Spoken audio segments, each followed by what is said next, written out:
What is going on, family? How is everybody doing? Get your libations. How's everybody doing? Is everybody enjoying the day so far? Anyway, fam, I'm doing well. Thanks for asking. Listen, before let's do a bit of housekeeping as usual. Those remember on May the 23rd, we're going to be reading When Affirmative Action Was White. So please, please, please, please, please take the time to actually you can still read it even if you haven't done it yet. Take the time to pick up the book and check it out and read all that good stuff so that we can have the conversation. So we will have a show Monday, we will have a show Wednesday, and we will have a show the 23rd of May this month, which is a Thursday. So Monday, Wednesday show. That's what Monday, Wednesday, Thursdays. That's what we do when there's a book club. Monday, Wednesday, and Thursday is a book club day, and we talked about this book a lot for you all who don't know. And it's kind of like a lot of the information in here is a great compilation. It's kind of like a cornerstone for what we do on the show. So, fam, listen. We have a lot to talk about. Please hit that like button for me if you are in here. Hit that like button for me. Cost you nothing. You can go to donatebrown.com as well. You can go to patreon.com/ycornell. You can also subscribe to brown.com. That's absolutely free. Just add your name to the list. You can hit that bell if you hadn't hit that bell already to get notifications. Absolutely free. You can subscribe if you haven't subscribed already. Absolutely. At no cost to you. At no cost to you. Can you hit that like button too? Stingy with the likes. Stingy with the likes. Anyway, fam, we're going to get into it. We have it's not a lot to talk about, so it should fit within the time frame, from 9:50ish well, later than that. So it should fit within the time frame because we don't have, I think we've covered some of this ground, but we have to do it in a way because everything has to be very specific and it has to be very layered. So we have to do some of that this evening because there's been a lot of conversation in terms of how we talk about Biden. There's been a lot of conversation, and what I see coming out of it is like a lot of this is very unserious conversation. So we have to have the conversation about whether or not even our politicians know how to do politics and what this looks like. So you see this, let me blow it up just a bit for those who are looking at it. A dream ticket. Black lawmakers pitch Biden Harris to beat Trump. Now already when we're reading this, because we have to break it down and everybody has to understand, this is the CBC talking about these two people. We want them together to beat Trump. This will be wonderful. This will be a dream. If we can get them together, this couple, it's a dream. They can beat Trump. Already you have to understand, though, that the framing is wrong. You have to understand that the framing is wrong. Because what we're trying to do as a group, understand everybody's trying to get us in this mode of just doing one thing. And the one thing that we're supposed to be doing is getting Trump out of there. But here's the thing. Yeah, we need to get Trump out of there, but there's a question of who you put in there and what kind of agenda does the person have that you put in there? Do they have our agenda? And it doesn't seem that even these black lawmakers are thinking about that. They're thinking about the optics and how those optics can get a certain amount of votes and how those optics fit. But I want to read to you a few quotes from this article. They also show another problem in terms of how we view politics as kind of like this sort of popularity contest, and we like him and he reaches out to us and he listens to us. Doesn't that remind you of the book I read the other week where the people was talking about he really felt us, he really understood us, he really tried to reach out, and that's powerful. And these symbolic acts, but we have lived through something that I hope will serve as sort of a turning point for many of us. That's Kamala in that shot, and that's her husband, and that's her husband, and that's Biden, and people are thinking about the optics of that. And what I want to talk about is this being more than the optics, because the optics don't even really tell the truth. That's what we know. But let's just go into a few of these quotes. Now let's just start off with what they kind of say. They talk about, yet there is no question that Biden, thanks in part to his close relationship with Obama, is popular with African American voters, according to several polls since he entered the race. That support inside the black community translates into backing from black lawmakers as well. Now, before we even get into it, I have a problem with that quote. I have a problem with that quote.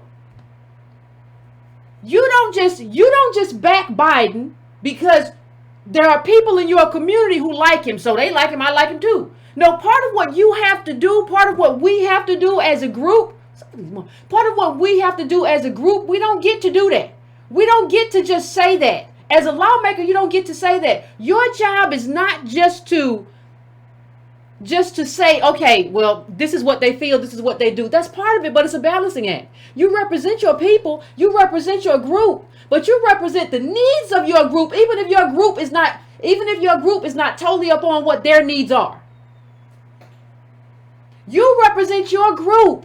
And in that case, that's ADOS, but you represent us even if we don't even understand our own needs. So we may not understand what Biden did. We may not know his history. We may not know what we need in terms of infrastructure, in terms of redistribution. What we need in our lives, we may not know what we only need.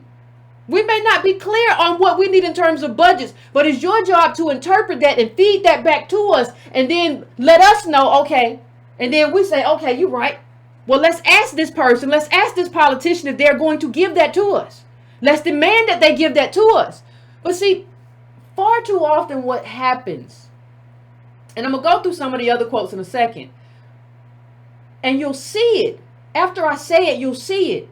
We tend to treat, and our lawmakers tend to treat politics as if our politics isn't a specific advocacy for their constituents.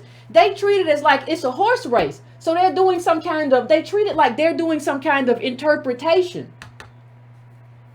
So they treat it like they're doing some kind of interpretation, right? So it's almost like a horse race. Oh, here comes the Steve, he coming up left. Oh, he coming here, what? We on the right. We got Wild Turkey coming up on the right. You see it like you're just calling a play. No, your job as politicians is to influence these people and talk about whether or not they should be in that space and what their constituents need from them to be in that space, not just to talk about the optics. So let's look at this second quote and we'll get down to what we're saying. That would be a dream ticket for me. A dream ticket, said Representative Lacey Clay. If she is not the nominee, that would be a dream ticket for this country. Talking about Biden. And we're talking about Biden and Harris. That would be a dream ticket for this country. Why though? You haven't talked about why. Oh, because they would get all the demographics. They would get the middle of white. They would get middle white America and black people. You haven't talked about what that's going to do for your constituents though, specifically, except get Trump out of here. So let's talk about the other part. Either combination there, I'd love. Representative Anthony Brown said. Representative Anthony Brown. I think he's going to look to balance his ticket so that the ticket itself is more appealing. I think it would make sense and it wouldn't surprise me if he picked a woman of color. Let's keep going. If Biden becomes the nominee, that certainly would be my choice, said Representative Marcia Fudge, a senior member of the caucus. Right now, I'm still believing that Harris can be the top of the ticket. It would absolutely be a very strong ticket. No question about that. You see a trend? Now here comes Clyburn. The data are very clear. The data are clear that he has strong support among African Americans. Clyburn said, it's just that simple. He's had that for a long time and he's kept it so far. Let's keep going. I don't think people should underestimate the significance of this older white guy playing the role of a supportive second to a younger man who is African American, talking about Obama and Biden, right? So we have to talk about this for a minute. We have to really understand what this means. And I don't think we do. We have come out of a space where symbolism was everything. We replaced what we really did. We decided that we didn't necessarily need a black agenda. We decided that we needed pictures of a black family in the White House. And we substituted a black agenda for a black family. But a black president is not a black agenda. A black agenda is a black agenda. So when you tell me this would be the top of the ticket, when you tell me, about the symbolism, about this symbolism right here, or when you tell me, oh my God, he was helping, it says a lot that he was helping. He wasn't a man. He was the president. Like Biden wasn't helping a man. He was helping the president of these United States.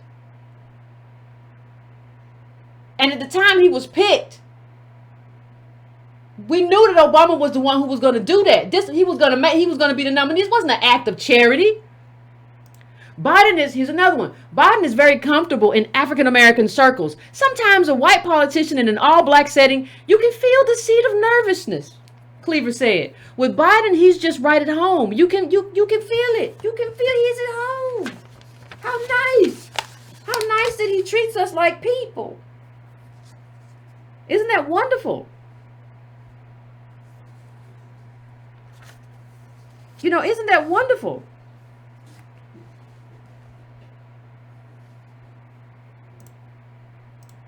Isn't that spectacular? That he views us as like human people, but it doesn't matter. You know what it reminds me of? Do you remember the Black Eyed Peas? You remember the story I told about Donna Brazile and all them who were with Bill Clinton, and Bill Clinton was like, he went straight for the Black Eyed Peas and pork chops. I couldn't believe it. That's when I knew he was real.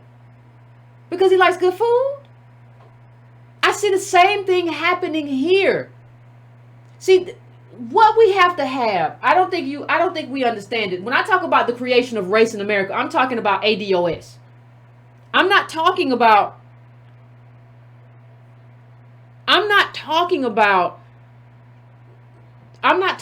anything else. So that's what it means. And I don't think we understand.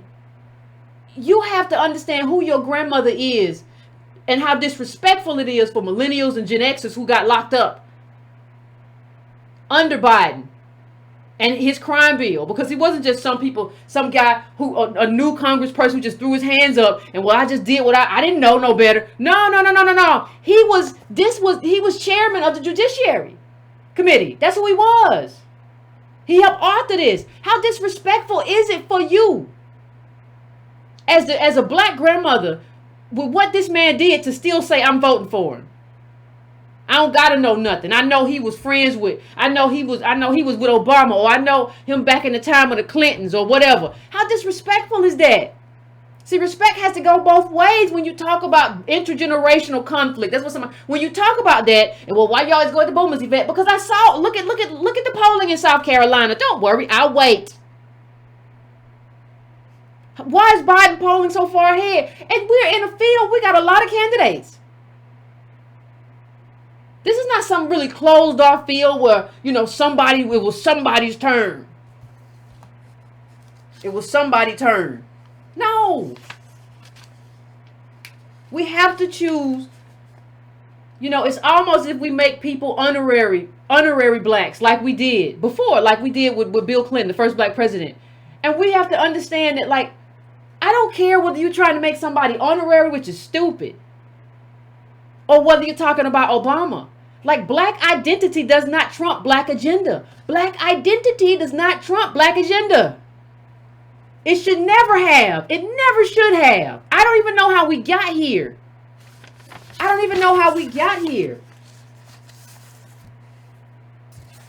The only black agenda is a black agenda. It's not a black president. It's not a vice president under a black president. None of that stuff is an actual black agenda. I don't even know what it is. And I don't care. Like, I'm kind of offended that, like, we're talking about how comfortable you are around ADOS people right now, because we've been here forever. It's awful that you were ever not comfortable around us. How could you not be? There's nobody more American than us. Built the country, been here for 100 years. How are you uncomfortable?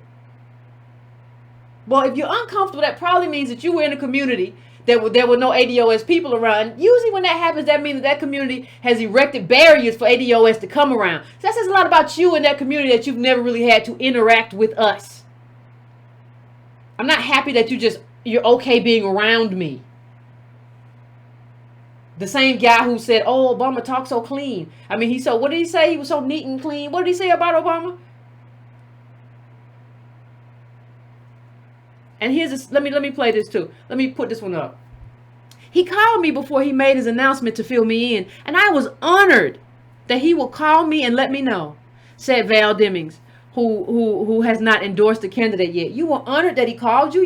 You're a congresswoman. You're a black congresswoman. He needs the black vote. Like, you were honored. Like, what? I don't understand how that. I don't get that. Don't you see what the game is here? Don't you see what the long game is here? How do you not understand what the game is? He needs the black vote. Ain't nobody calling you just to call you out of respect. Nobody's doing that.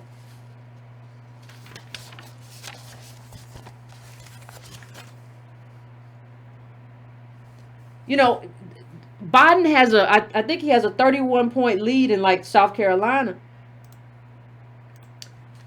And you have to really understand what that says about us. I'm not talking about the people who watch this show. We know who we are and where we are for the most part. But how do you let this man understand that he got on TV? I mean, he got on the floor of Congress and said, I don't really care what the problem is. I don't care how they got that way. They need to be taken off the street. They need to be locked up. What he was saying is that these black people need to be caged.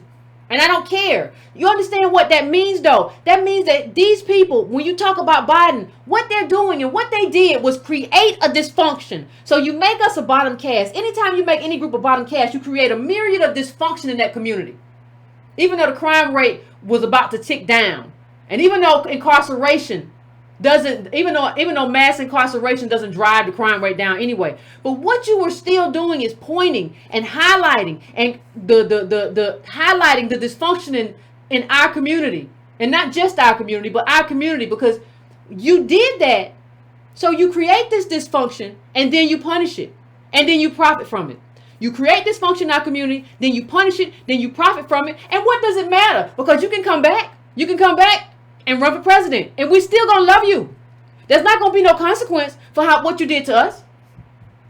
People will always treat you like trash if there's no consequence. And that's what I feel this is. Just like Talib Kweli says we're trash. That's a racist thing to say. That's an anti-black thing to say. And that's what Biden is doing in terms of just cage him up. And you come back and you do some little stuff with Obama where I supported the change in crack sentencing or whatever. No, you destroyed communities. You destroyed families. You gutted us. You don't get to say I come back. People ain't going to get out of jail.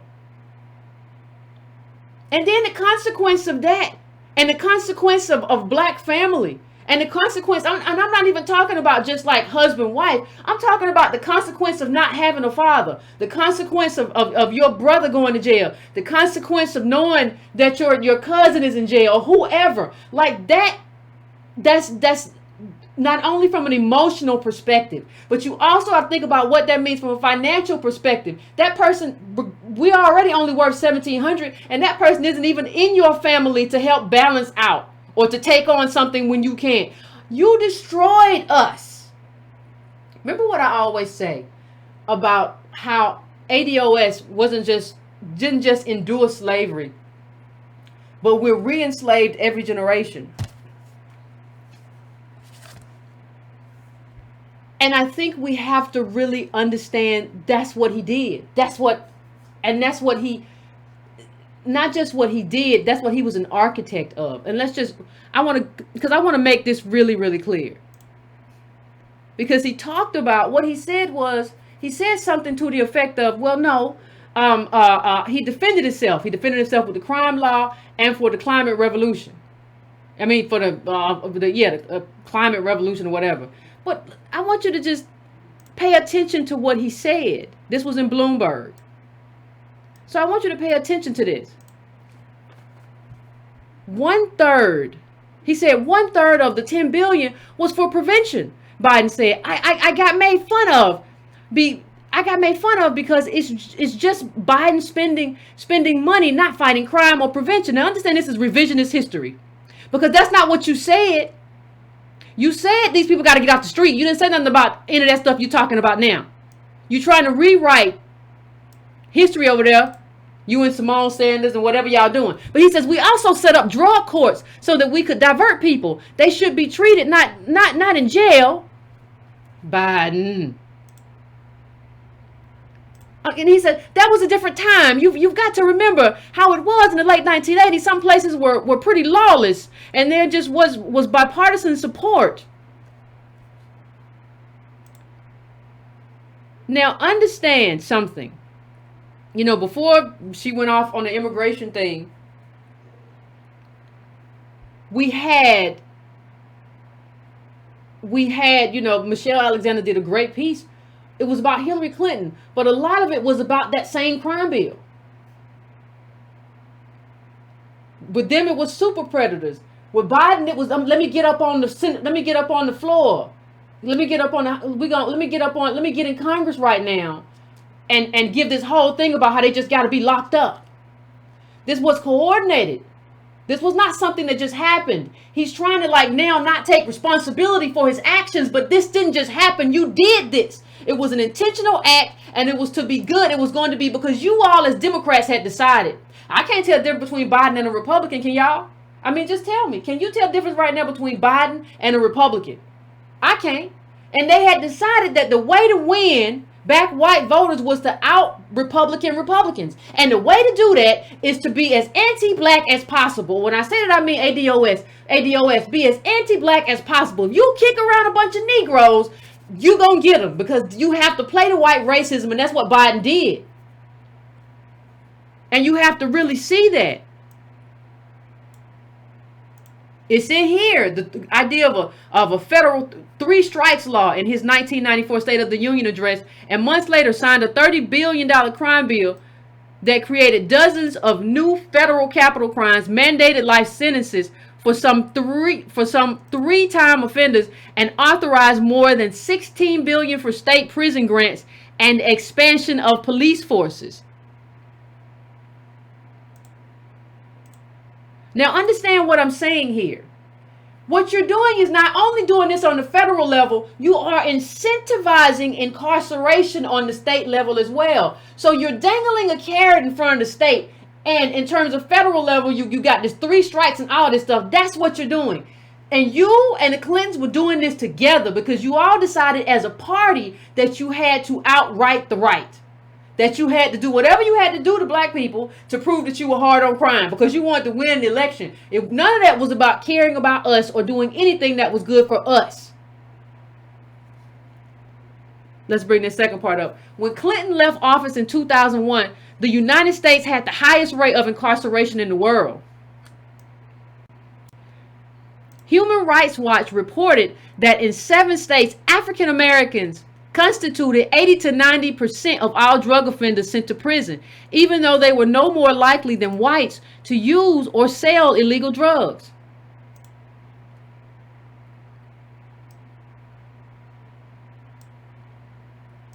Prison admissions for drug offenses reached a level in 2000 for African Americans more than 26 times the level in 1983. Do you understand what that number means? All of the presidents since 1980, but it hasn't just been them. You got to have, when you play ball, you got to have somebody to play ball with. You can't play ball by yourself. That's not how any of this works. We have a Congress, we have a House, we have a Senate, and we have a president signs the legislation. That's how it works. They don't get to do this by themselves. And we have to understand that.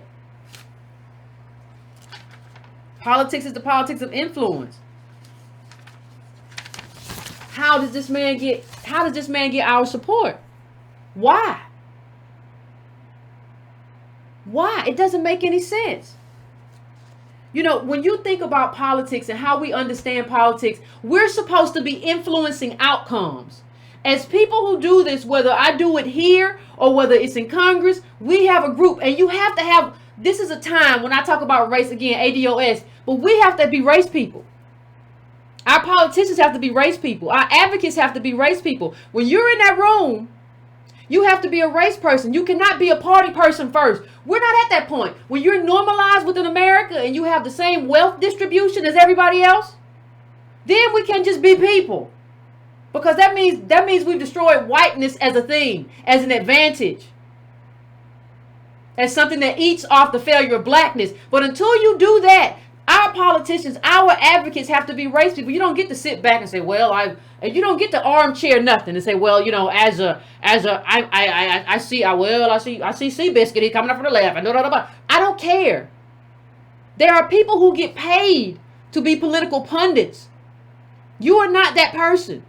You are not the person who I need to tell me what the lay of the land is. I need you to advocate for a specific outcome that advantages this specific group. All that other stuff you're talking about is BS and you ain't even good at it no way. Well, he likes black people. Hush. Nobody asked you about that. Nobody asked you about likability. Nobody asked you. We're not asking you whether or not black people like him. We're asking you, should they? And based on what? What is the agenda for us to like him? How does that come through? What is that based on? That's the question that you have to ask and answer. I don't know what everybody else is really doing.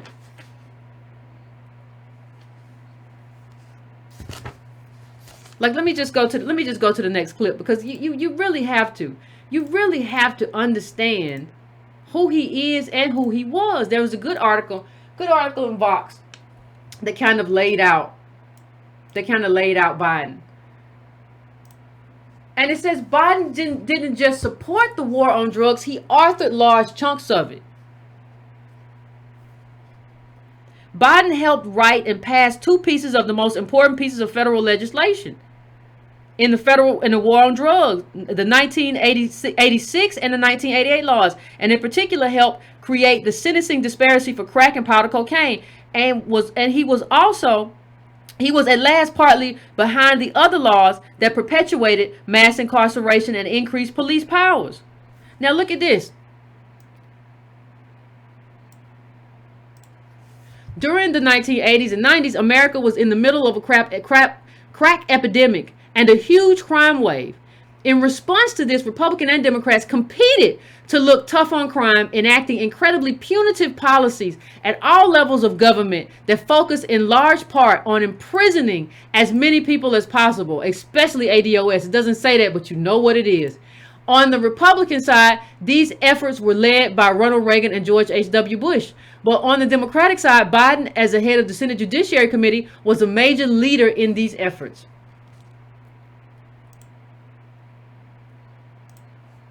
He clashed with Bush throughout the late 1980s and early 90s about crime and drugs. Bush would put out a proposal and Biden would try to go further. During a debate over a bill in 1991 that would eventually become the 1994 crime law, Biden argued that his plan was much tougher than the president's and provides for more penalties for death for more offenses than the president's bill. In response to Republican criticisms that his bill protected criminals, Biden claimed that we do everything but hang people for jaywalking. We do everything but hang people for jaywalking.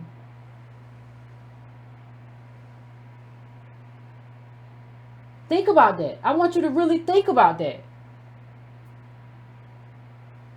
Everything but hang people for jaywalking. Now he's running around. I want you to go all the way back. Now go back to the Bloomberg article real quick. We're going to go. Now look at this. Look at what he says. He says that was a different time. You got to remember how it was in the 80s. Some places were pretty lawless, and there was a bipartisan support to address the causes. No, that's not what you said. You didn't say nothing about bipartisan effort to address causes. You didn't say nothing about treatment. You said you did everything but hang people. That's what you said. Now we're gonna say you didn't say what you said. Is that what we're finna do? You were playing a game and you knew you were playing it. Now let me say one other thing. You knew the game. Biden knew the game he was playing. He was trying to out Republicans by hurting black people. That's what he was doing. But let me just say the next thing. It wasn't just that.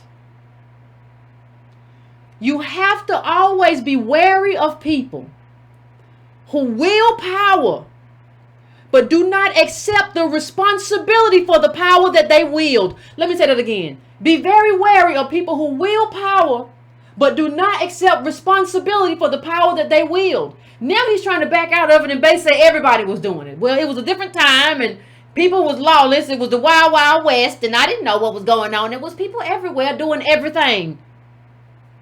And I was just a part of that. You were a leader in that. You were an architect. You wrote this stuff.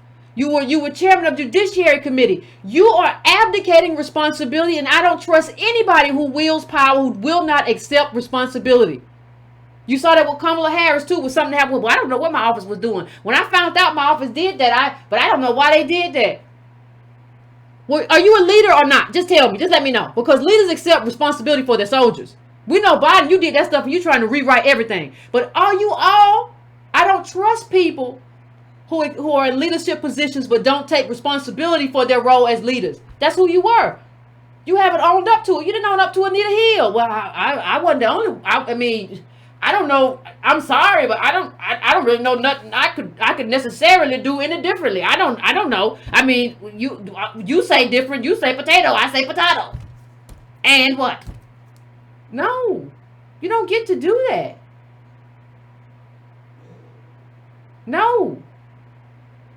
No.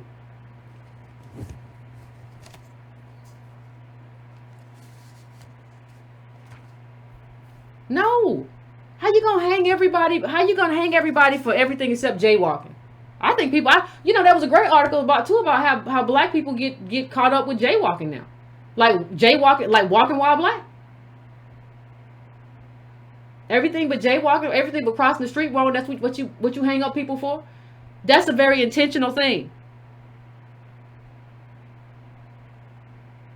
That's a very intentional thing.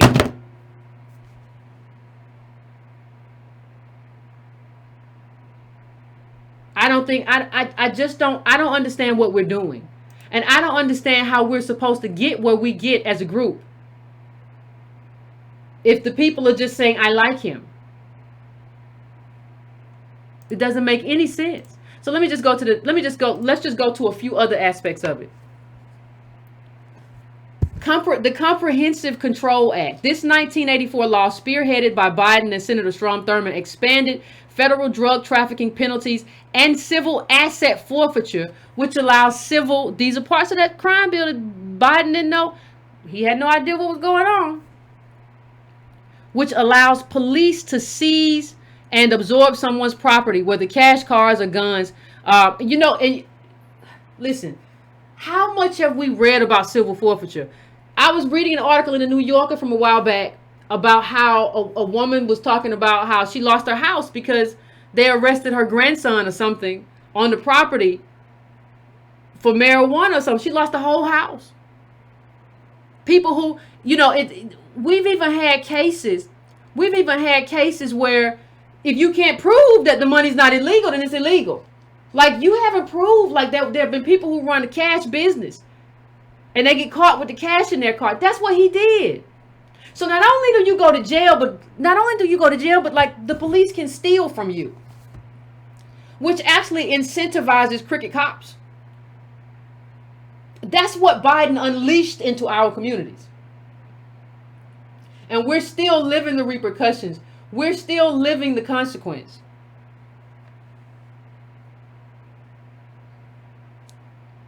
The second one, Anti-Drug Abuse Act of 1996. This law, sponsored and partly written by Biden, ratcheted up penalties for drug crimes. It also created a big sentencing disparity between crack and powder cocaine, even though the drugs are pharmaceutical. We know that one. You understand? Like, look up. He says written by Biden. Not Biden voted for it. Not Biden was just new to Congress and didn't know no better. This law sponsored and partly written by Biden. Ratcheted up penalties for drug crimes. That's him. That's who we're picking today in South Carolina. Understand that South Carolina is what it's supposed to be. It's there because of us. It's there to give us representation because there are black people there. All these other states, these early states are white. That's supposed to be you selecting somebody for us, and y'all are failing.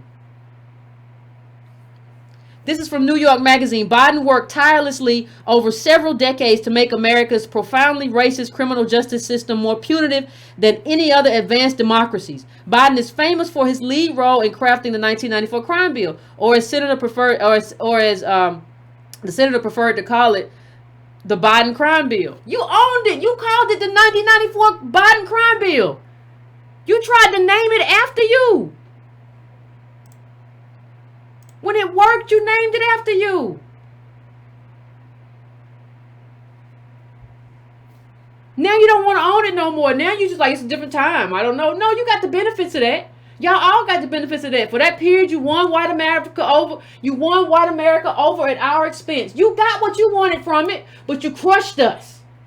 You crushed us. And now you come back to us and say, I know I crushed you, but I've done some stuff and supported some stuff since then. It hasn't made up for anything I've done, but, you know I crushed your community and your families, but don't you want to vote for me? Ain't I a great guy?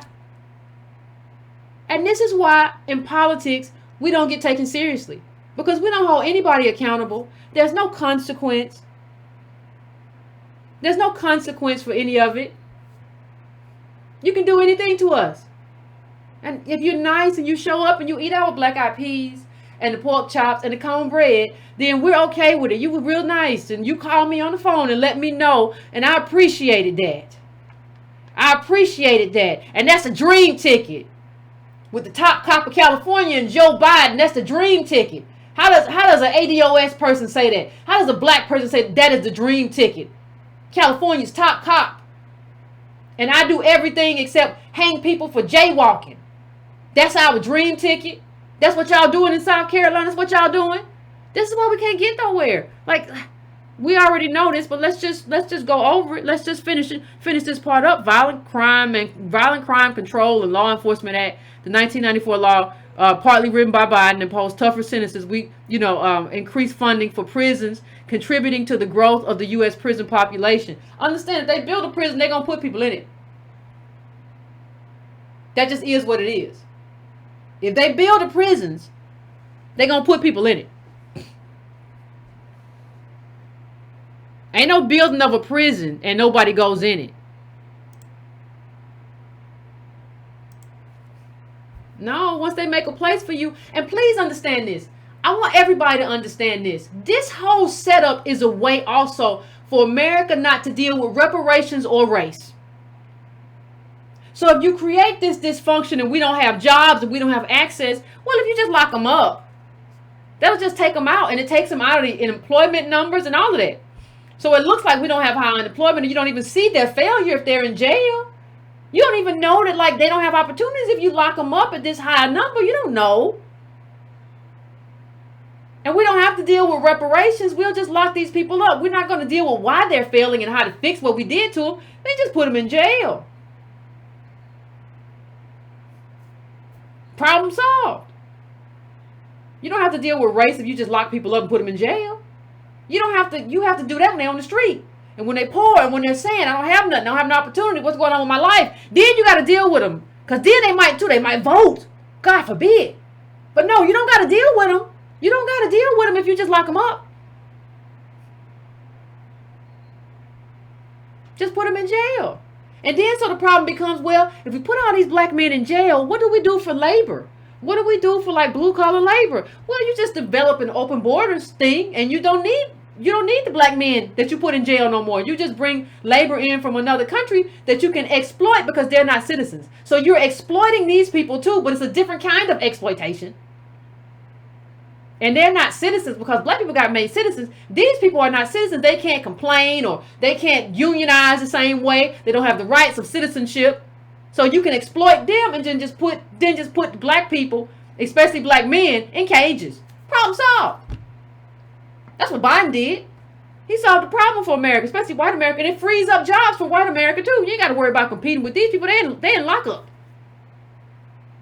Take them off the board. That's what's happened to us consistently over time. We get taken off the board. So yeah, we're strung up by white mobs. So when we start competing, when the business start doing good, just take them out. And somebody said, well, see, what Yvette doesn't understand is that white people would never string people up on a mob today. That would never happen. No, they don't have to do it the same way today. It still happens. It's the what's wrong with you? Like, the thing is that's happened now is that they've locked it up. Like, Jeff Bezos doesn't have to do anything to a black business now. He's got it. He's locked in because of the wealth that his family had, because all of these people come through by timing. So he's locked in because the wealth that his family has. He's locked in because of accrued advantage, and we're locked out because of accrued disadvantage. The mob don't have to come no more. This thing runs on autopilot now.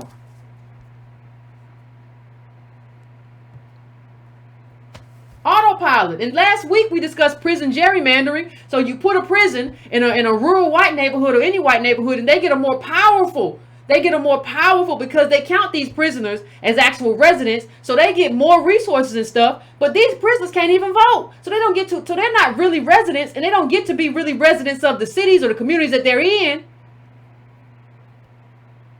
All disadvantage for us, all advantage for them. That's how it's all written in. And you are going to re-elect disadvantage by re-electing Biden. And I say re-electing because he was already elected as VP. You are going to put in place disadvantage all over again. That's what you're about to do. South Carolina. We got like 20 some odd candidates now. How in the world is Biden viable in that field? It's a really big field. It's a field where we get to influence two people to do what we trying to do. Biden ain't gonna never do that stuff. He's telling you. He's a corporate status quo candidate when we need transformational ideas and transformational policies and transformational distribution. How do you think this is going to work?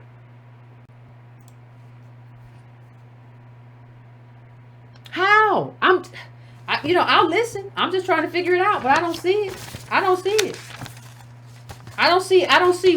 Tell me anything you just read that makes you see Biden as anything different than a Republican. He's a Republican. Like, how is he any different? He was trying to out Republicans.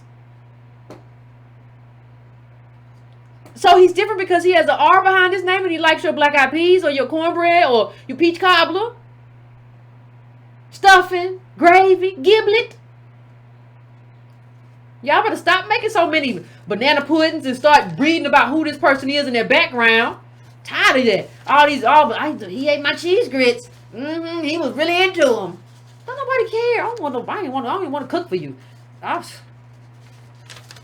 All of this stuff. And one of the things we have to discuss too, as we discuss this, as we go into this, I'm just going to bring up a couple of more things. But before we quit, we're going to talk about, or before we come out of this, we're going to talk about how the people that we listen to in terms of politics, like the role that they play. And how we listen to the wrong people. But let me just put this up, just so as we begin to conclude, criminal justice policy was very much driven by public sentiment and political instinct to appeal to the more negative, punitive elements of public sentiment rather than to be driven by the facts. I would also say to be driven by racism. Because if the public has decided they're going to be racist in terms of how they perceive ADOS people, if they've decided that that's what they're going to do, and that's how you got to get elected, then that's what, how do you hold Trump accountable? Rightfully so. But how do you hold Trump accountable for how he ingratiated racist elements with Charlottesville and everything else, but not hold Biden accountable? Both these white men of privilege are accountable. They're both ingratiating racists or have ingratiated racists to get what they got. There is no forgiveness in that. It's not like you made one mistake yesterday in terms of how you voted and you immediately corrected it. No, you've done this. This is your life's work. Let me go to another one. Here's the federal government coming in and saying, and this is about incentivizing, before I get started, this is about incentivizing state lawmakers to be more punitive. Here's the federal government coming in and saying, we'll give you money if you punish people more severely. And 28 states and the District of Columbia followed the money and enacted stricter sentencing laws for violent offenses.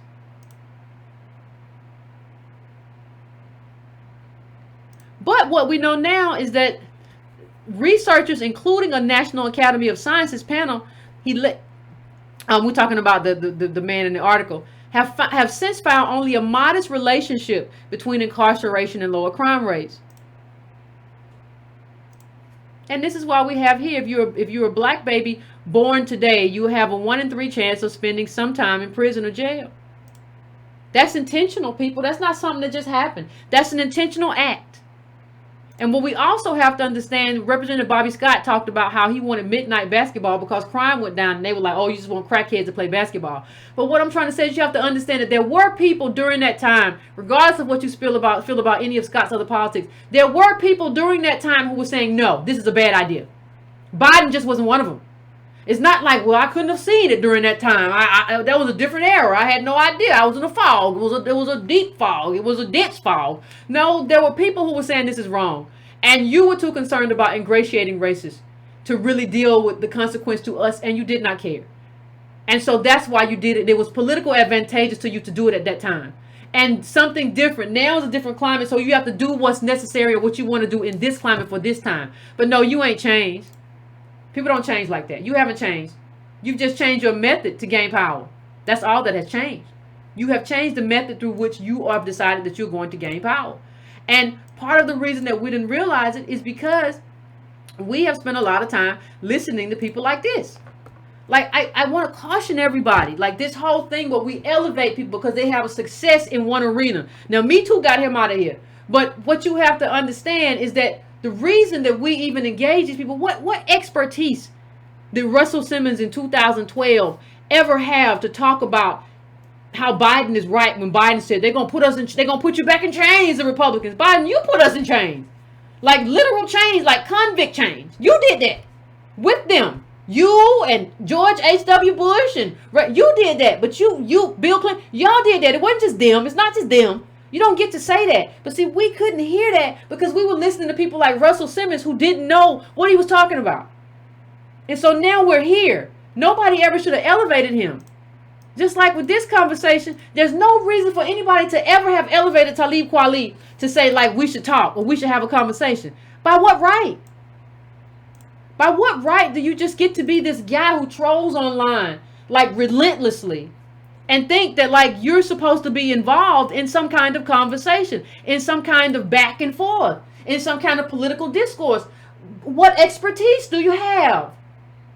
What we know what books we use, we know what data we use here, we know who Antonio's interviewed in terms of the economists, we know how we're anchored here. What are you anchored in?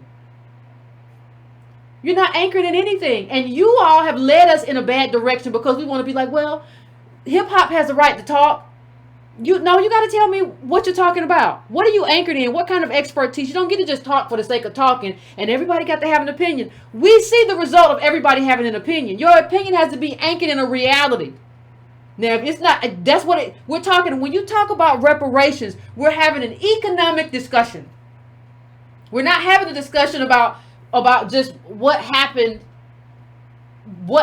that one time you fought grandma over the turkey and y'all fell over and wrestled. I ain't nobody talking about that. I'm talking about a specific economic argument, racial wealth gap, a very specific conversation. What do you have to add to that conversation? I do not care about anything else. I don't care what your mama did. I don't care what your daddy did. I don't care what your sister, what your brother did. What have you done? What is your expertise? What is your data? That's when you have a civil discourse. Well, Yvette, I found this study and I think this disputes. Okay, well, let me see it. I'm not above being wrong. Let me see what that is. Did you really got it? Okay. Okay, I'm going to read this and figure it out. Yeah, but I found this piece of information, Yvette, and that might, you might be, okay, let's have it, but you just troll. And you cuss and holler, and people still pay you attention. You have no discipline with yourself and how you live your life. You just spend 24 hours a day on Twitter, this manic behavior, and we let it fly. And we elevate you, and people invite you to have discourse when you have proven that you are incapable of civil discourse. You are incapable of engaging in a truly human and adult way. You are incapable of self-discipline. You are incapable of leadership. You have proven that without a doubt. And we have to be able to assess people in terms of them being leaders or having the ability to lead on any level and inviting them into the conversation, to the fold, because we liked your album. I don't care. You can like somebody's album, but understand that, like, politically they're kind of a dunce, or they're conflicted because of relationships that their family have with certain politicians, or both. We have to understand who we are and what we're doing, and we cannot be bullied by people who say stuff like this. People who say, well, you know, you have a guy say on Twitter, you know, you have him say something to the effect of, let me bring this up a little bit bigger. Joy Reid's always showing her true self. So say something to the effect of, is he, you know, talking about Biden. And the response is, if Biden doesn't have any specifics for the ADOS agenda, no vote for me. And she says, take your voter suppression. Take your voter suppression message elsewhere. You get one chance to go quietly and then blocked. Let me just tell you, one of the things that is very apparent to me is that white supremacy is internalized amongst a lot of black people. White supremacy is internalized amongst a lot of black people. And here's why I say that. There is no way that you can tell me that Joy Reid would have said that to a white person who had said something to her about whether they had said, I might not vote. She would have engaged them. She would have engaged them civilly. You know, I have not seen, maybe I didn't see it, but I have never seen Talib Kweli take up another hashtag against any group and call it trash.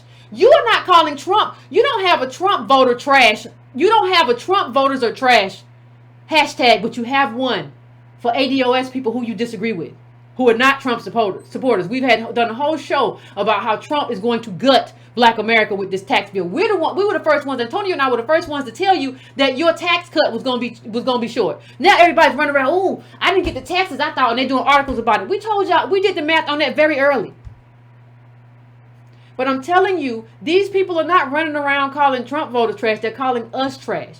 And I'm telling you, there is internalized hatred. This is self-hatred. That's only one way to put it. To be this dismissive. Because what this man was saying, what he was saying was not that he was going to, first of all, you can't suppress a vote as a person. You're not engaged in that. You're making a choice. But what he was saying is that he wasn't saying that I'm just not going to vote. He was saying, this is what I need in exchange for my vote. He was saying, I need something in exchange for my vote, and this is what it is. And I need an ADOS agenda. I need an ADOS agenda in exchange for my vote. Everybody does that. And it's, you know, and what you do, see, it's unfair to a politician just to not show up to vote. You have to tell the politician long before it's time to vote, this is what I want. And that's what we're doing. And we're imploring politicians, please come back with a black agenda. We're not telling you, we're telling you, we're helping you. We're telling you exactly what the black agenda should look like. ADOS101.com. We're telling you what should be in the black agenda. We're not telling you, we're trying to be politically engaged. We didn't just go away and say, we go and sit home. No, we have done the work to tell you what we need in our community, what resources we need, what agenda we need. We are engaging you politically. That's what we're supposed to do. Ain't that what the Tea Party did? Ain't that what Trump voted? Ain't that what everybody did?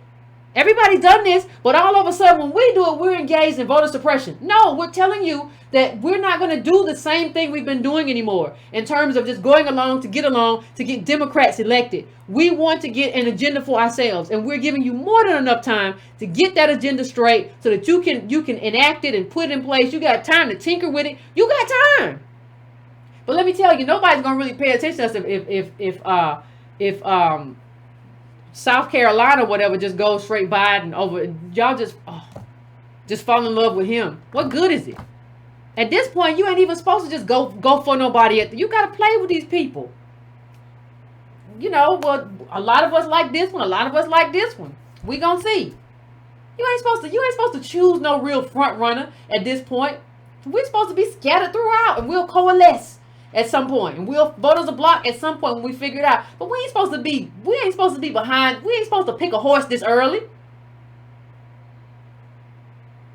You ain't even kick the horse around and see which one run with a limp. I already know I already know how many limpy horses we got. But anyway, fam, we're going to take a quick break as usual. And then we're going to come back. And we're going to go to the phones. And I want to hear what you have to say about it. It's going to be interesting, though. As always.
I'm coming to my first caller, fam.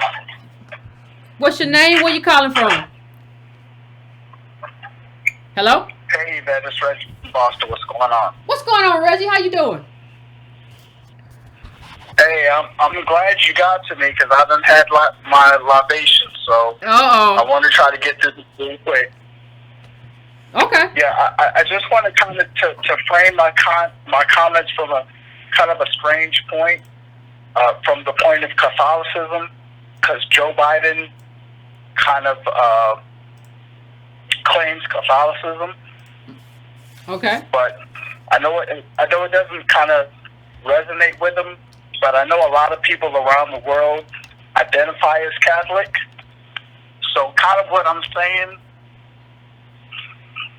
to Joe Biden and to others, is that if you really want the vote, especially in terms of Biden's history, what we're really talking about is penance.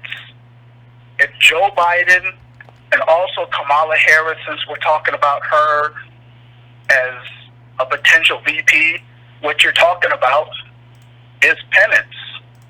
You have Harris locking up black mothers for their children being truant to school and not taking into context what they suffered under white oppression for 4 centuries.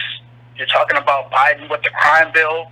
So if you put both of them on the ticket for 2020, the only path is penance. Now, I'm not saying that this means anything in terms of Catholicism or organized religion or, with the European ethos generally, because that's a toxic construct. But if Joe or Kamala wants an inroad with black ADOS voters, given our awakening, there is no other road other than penance. You must make up for and atone for the sins that you have committed against the descendants of slaves. You have Joe Biden coming up with all of these racist tropes for black people, especially for black men. You have Kamala Harris trying to ski-wee her way into the spaces of black women, all the while criminalizing black mothers in our communities. So you have Joe Biden pathologizing black men. You have Kamala Harris pathologizing black mothers. The only road for y'all in 2020, and understand when I say this, the only road for y'all is penance. You must come up with a comprehensive, multi-generational policy for restorative justice for the descendants of slaves that you damaged. I said this, it's probably in a previous show, but I'll say this again. You have to repair the descendants of slaves with the same specificity and intention that you broke us with. Now, recently, with Kamala Harris, there's been specificity and intention in regards to truancy and some other cases with, Mitrice Richardson, and she's dropped the ball there. But with Joe Biden, you have decimated generations of ADOS people. So whether you're talking about Biden or Harris or both of them on the ticket, you have to come up with a restorative justice plan, a comprehensive, specific, multi-generational restorative justice plan, not only in the sense of criminal justice, but in the sense of economics.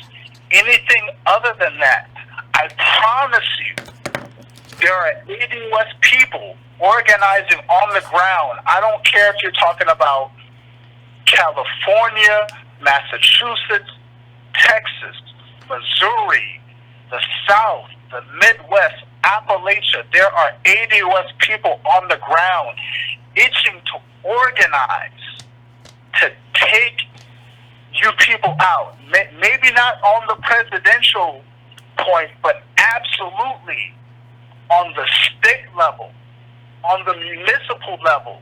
There are people organizing as we speak to take you collaborators out. You come up with this black agenda just make now, that clear. Yeah, politically, you valid. 2020. That's all I got to say, Yvette. No problem. Thank you, Reggie. I appreciate it. Yeah, I think, and let me just be honest about myself. Like, I believe people have to make penance, Drew, but I'm still not gonna vote for you. But I think that may be good for your soul or something. But I think that has to happen even before, like, I think what Reggie's trying to say is even before you even run, like, you got to do that. And then, like, we make a decision whether or not we accept you. Like, based on that, we make a decision, like, whether or not we want you to be here. But you do that first. The fact that you feel like you can come in here and saunter in here and not even take responsibility and say, I messed up and here's how I'm going to wholly undo everything I did. Like, I destroyed your communities and here's why I have a robust black agenda to make you whole. Like, to not even start with that is just garbage. So, going to my next call, 310, what's going on? What up, Yvette? It's Tone Talks. Yeah, man, interesting. Shout out to Reggie for that last call. So, you know, what's a trip about this whole space, and I'm going to talk about two things. I'm talking about Biden, and I'm going to hit Joy Reid real quick, is for me, you know, in some ways, what I'm running into is that Black America doesn't respect academia or resume.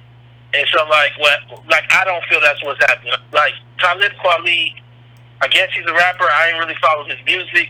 He has no expertise in this area. Zero. So when we were interviewed, me and Yvette, earlier today by The Nation, I guess the article's going to come out next week, I basically made this point of looking at this area of reparations or black agenda in contrast to police violence. See, the police violence, the Black Lives Matter discussion, it allowed for you to have expertise based on just coming from an urban environment or seeing somebody being shot down or being black in general. This is very nuanced and very different. And so I think do you know the difference between what the average white family is worth and what the median white family is worth and why that matters? I can't talk to you if you don't in this space on a level of talking about policy, and a level of talking about agenda, on a level of talking about damn near anything. Now, you can listen, but you're going to have to sit back. And what's happening for me in this space, and I'm just telling y'all honestly, because I told y'all this in a tweet when everybody tried to go at this woman who knows a hell of a lot more than me about being on the Hill and politics. Hold on. Look, when we come over to this area, we talk about mass incarceration. You're talking to somebody that was for a prosecutor for a year and a criminal defense attorney for 9 years, and I was nominated for an Emmy on a documentary in this space. I don't want to talk to Talib Kweli. Don't know enough. Let's talk about it. When we go over to economics, I did a report with the best person in the area, and we go back and forth on ideas to the point where he used one of my charts at the Federal Reserve last week. This is not a game, and I'm not going to give a lot of my time if we not understand. I don't have time to talk to Talib Kweli. Straight up. Yvette Carnell is doing too much work to be going back and forth talking to y'all about Talib Kweli. And I'm saying this to y'all because now is the time that you get real, not only with yourself, but your family members. Because if you show the clip of Joe Biden saying what he said about black folks to your auntie, to your grandma, to your sister, and they say, I'm going to vote for him anyway, it's time to do some reconciliation in that house. That man said that basically lock him up, throw him away. He is the architect, in part, of the modern mass incarceration system that has put more black men in prison than all women on the planet. Same black men that came from slavery. And the audacity to think that you're going to couple him with a lifelong hard-nosed prosecutor in Kamala Harris, who is not ADOA. And somehow that's going to get him elected. Let's talk about it. I respect Reggie talking about penance and the Catholicism, but we're going to get real today, black folks style. When I did this documentary, Freeway Cracking the System, understand, I had to spend years with Freeway Rick. I'm not used to being around fellas that much. But it was an interesting experience. But there's a whole other side of stuff y'all don't even know. We interviewed one of the legislators in the crack sentencing law. And what the legislator said, and again, you can catch this documentary on Netflix. You can watch it for yourself. This dude says, for the first time on camera, that we didn't talk to no scientists. We didn't talk to no psychologists. We didn't talk to no experts on crack cocaine. We just wrote the laws to put the black folks in jail. And he apologized and started crying. I ain't seen no tears from Joe Biden. I ain't seen no tears from Joe Biden. I don't think we understand where we're at. He put your family in jail to make his career. Obama made him vice president and didn't tell you he was doing it. And I'm telling you as an expert, he did it. I don't care what time it is. Kweli said, Joy Reid, pull up the Joy Reid tweet with her crazy stuff. We're running into major issues because people ain't got the expertise. Her level is different than mine. I don't care that she's on TV. I don't care. Like, the thing that you got to understand is Joy Reid said this to a black voter, but then she said what Yvette about to pull up to a DACA about a DACA person. I want to go through these two tweets. You got to pull up you got both of them the same one up. Oh, do I? Okay. Yeah. Oh, well. So the DACA person, she says, the DACA recipients are certified gold, educated, no criminal record, paid a fee to get in the program, full background check, employed. Again, the DACA recipients are certified gold. This is the woman that has a show based on black folks. She's not ADOS saying this about the DACA folks. But then when a black voter, when an ADOS voter, let's get more specific, says, I want Biden to show more than what you're talking about, this general idea of showing out what is his agenda, you say that's voter suppression. This is awful. When you look at these two tweets, and you think that she's saying that illegal citizens that are DACA recipients are gold, and he's saying this to a black voter, come on, man. It's time to get real about what's going on here. Please take your voter suppression message elsewhere. If Biden doesn't have a specific ADOS agenda, no vote for me. But DACA recipients are certified gold. This is coming from a woman that comes from two parents that are immigrants. I ain't got no problems with no immigrants, but that tells you bias. I'm saying that Obama said that he wasn't for reparations. This is an uphill battle because just because we're asking to be made whole, demanding to be made whole, actually, demanding for a debt to be made whole, what we're seeing is that we're being called anti-immigrants. So they're just saying that you won't have to eat this slavery. When I come back to this whole thing, we can't help but understand. And this is the last thing. I'll pull up that chart again because everybody got to understand this in terms of time. We hear through data. We do charts. We have understanding of how the different charts show us different things from wealth to everything else.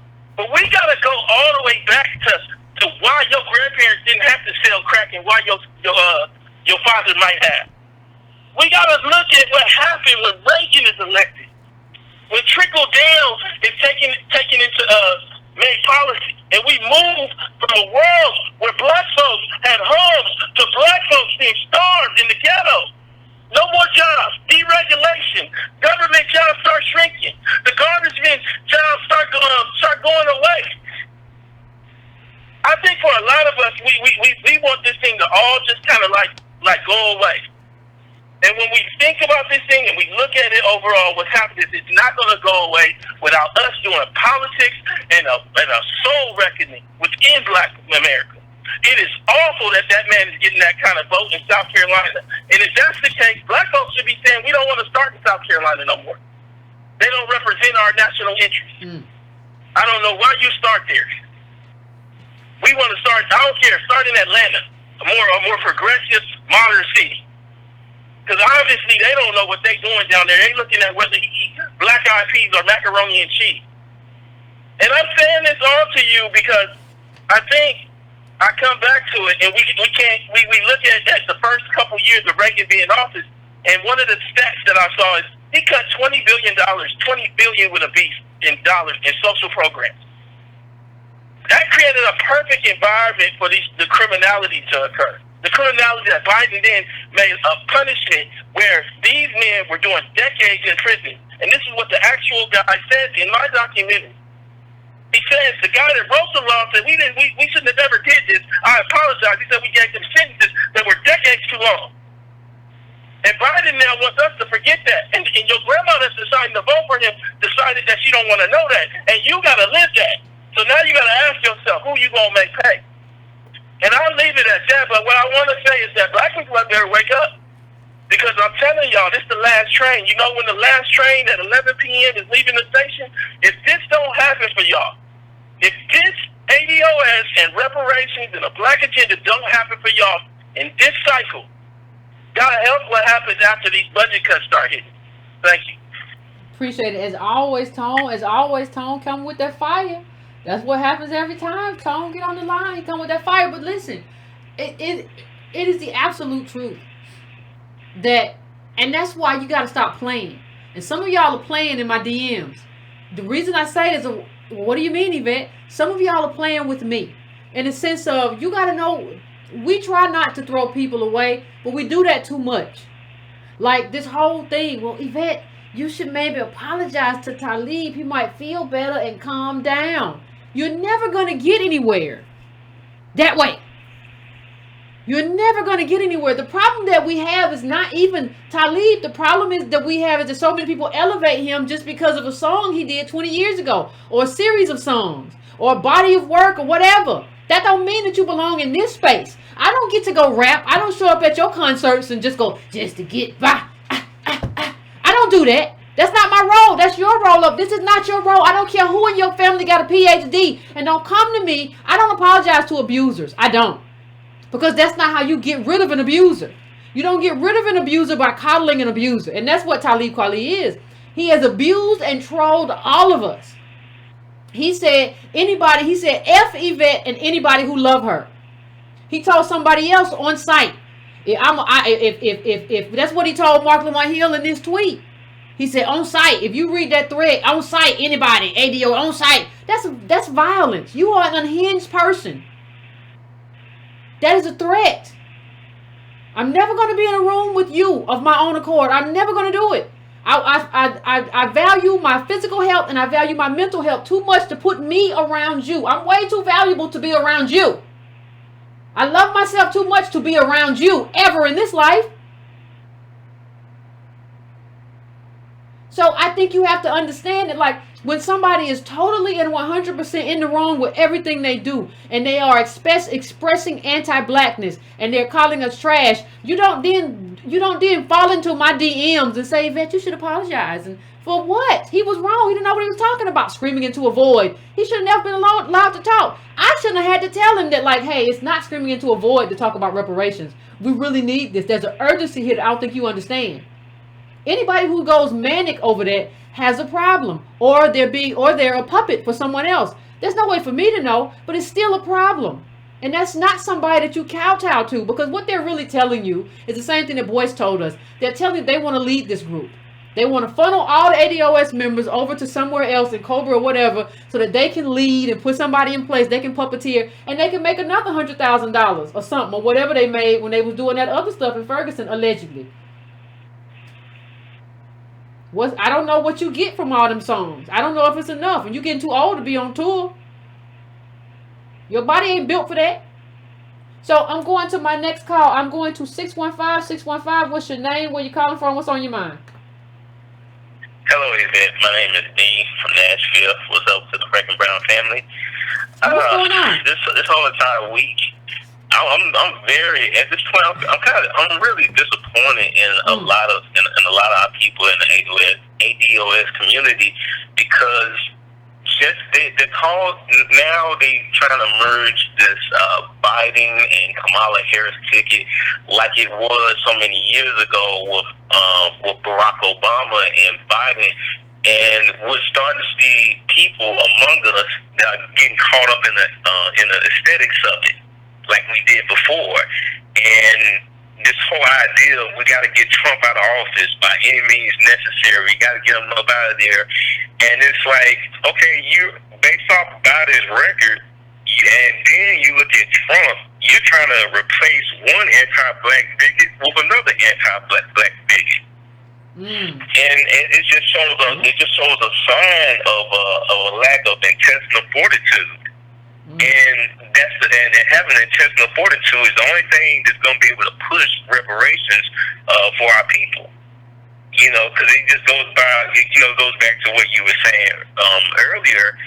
Is that when you look at Biden and you see him push the crime bill, when you seen him, trying to get the white support by our Republicans. 28 years ago, when you seen the way that he showed discontent to Anita Hill in the Clarence Thomas situation, fast forward to today, to me, he hasn't changed at all. He's the same person he was 28 years ago. Yeah.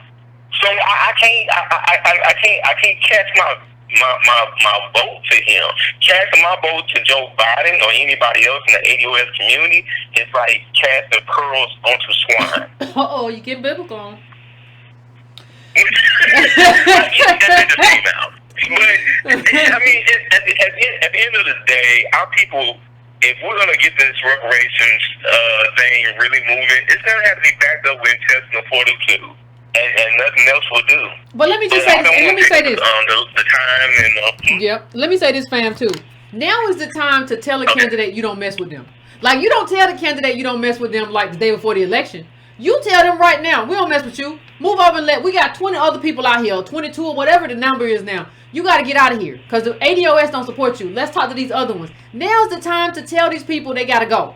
Like, you don't do it like the day of and be like, I don't think I'm voting. I found out some stuff. You do it now so that then we can deal with the rest of the field. Like, you don't just get behind the candidate right now who does not have your agenda. You tell them, listen, with your background, our community can't support you. So you need to get out of the way because we know that Democrats need ADOS to get elected. You got to get out of the way and let us look at these other people. That's what you have to do. You don't just get behind the horse and we're going to ride this horse all the way. Get it up, get it up, get it up. And that's a raggedy horse. You're going to fall off. That horse got bad legs. He a limp horse. Ma'am. Like for you, he got bad legs. Now for somebody else, he got real good legs. They're strong. But for you, you're going to fall off the back into mud. I thought he was a good horse. You always think they're good horses. How you don't know the horses? How you don't know how to assess the horses? So go on, fam. Let me let you finish. I'm sorry. And I have one other question, and this goes towards the conference in October. Are there how many hotels are there near? Because I'm not that much of a traveler, so I'm trying to figure out is there gonna be Uber between where? I guess if they don't strike.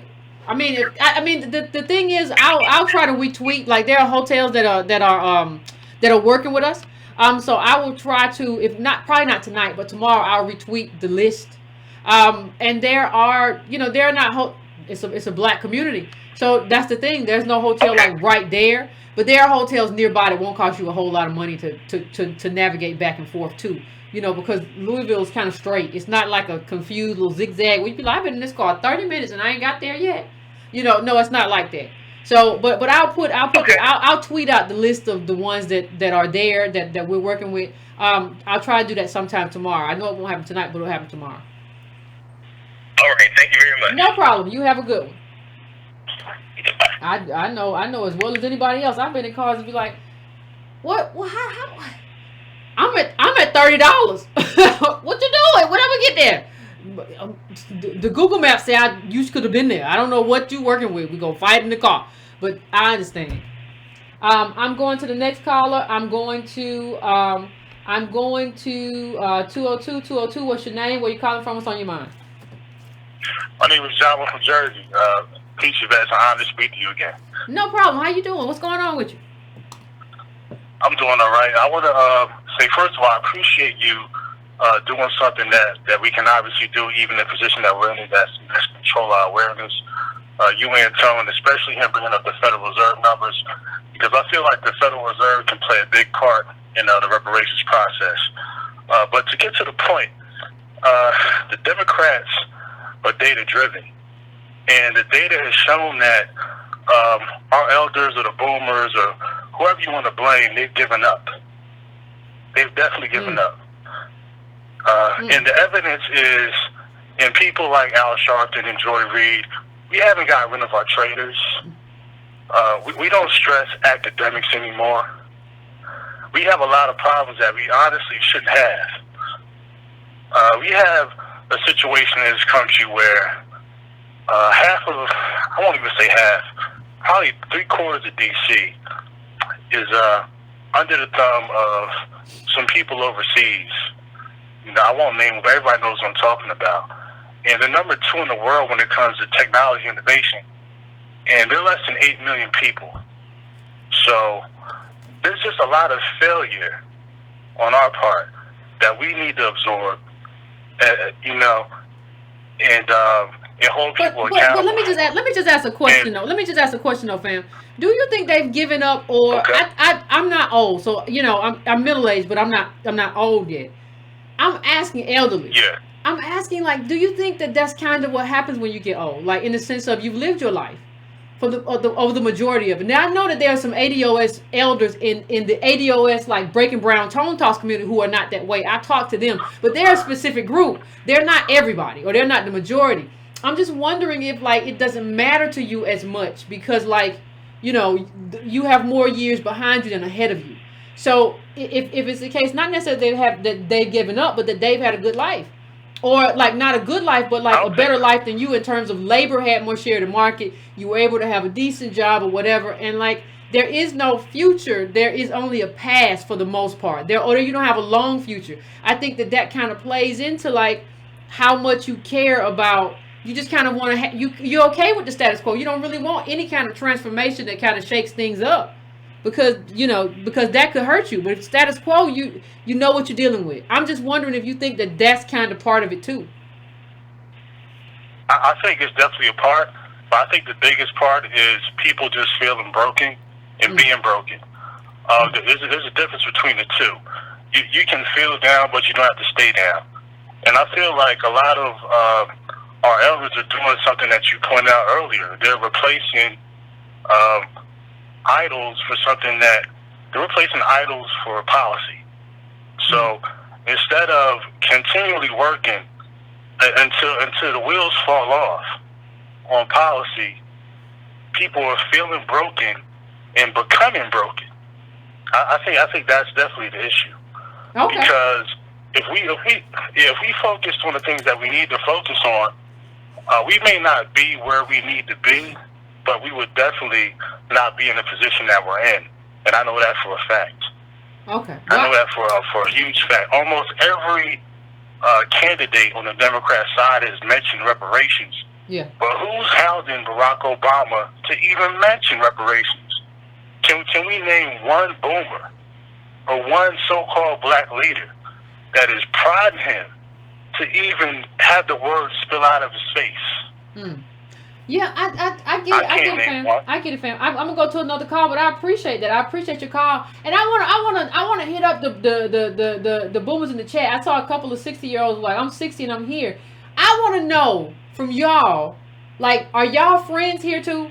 Like, if you have friends in your age group, the 60-year-olds who I just saw in the chat, are your friends also on the page that you're on, or are you anomalies? Like, I'm trying to figure out if you all are represent, because I don't know. We're just thinking out loud, and we know what's happened. So I'm thinking that you all are anomalies.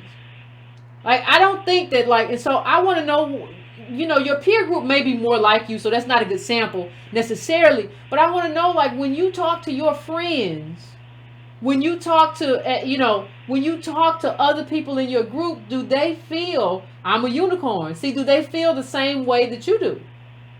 You know, do they feel the same way about politics and fighting? My friends are lousy. Yeah, see, that's I don't think you all understand that y'all are kind of, or maybe you probably do, that you're ahead of the curve in terms of like still wanting to continue the fight for the people that come after you and protecting those rights or fighting for the rights that you've lost. Yeah, y'all are kind of unicorns, and the fact that you're even watching this show and accessing and engaging political information makes you that, because a lot of elders that I know don't even really want to do that. They feel that like they live on like this homespun wisdom where they don't have to address policies and data and all that anymore. Like, no, I go by what grandpappy, and I've lived life, and I don't really have to access that kind of, that's not part of my job. I see that a lot. And so I it's interesting because I really want to hear from y'all, because you know, it's always good to hear from y'all and hear from your peers, because I don't have that like necessarily all the time in my own. I'm an anomaly. Yeah, that's what I see. I see that a lot. I'm going to the next caller. I am going to 404. What's your name? Where you calling from? What's on your mind? What's going on, Yvette? My name is Dylan. I'm from Atlanta.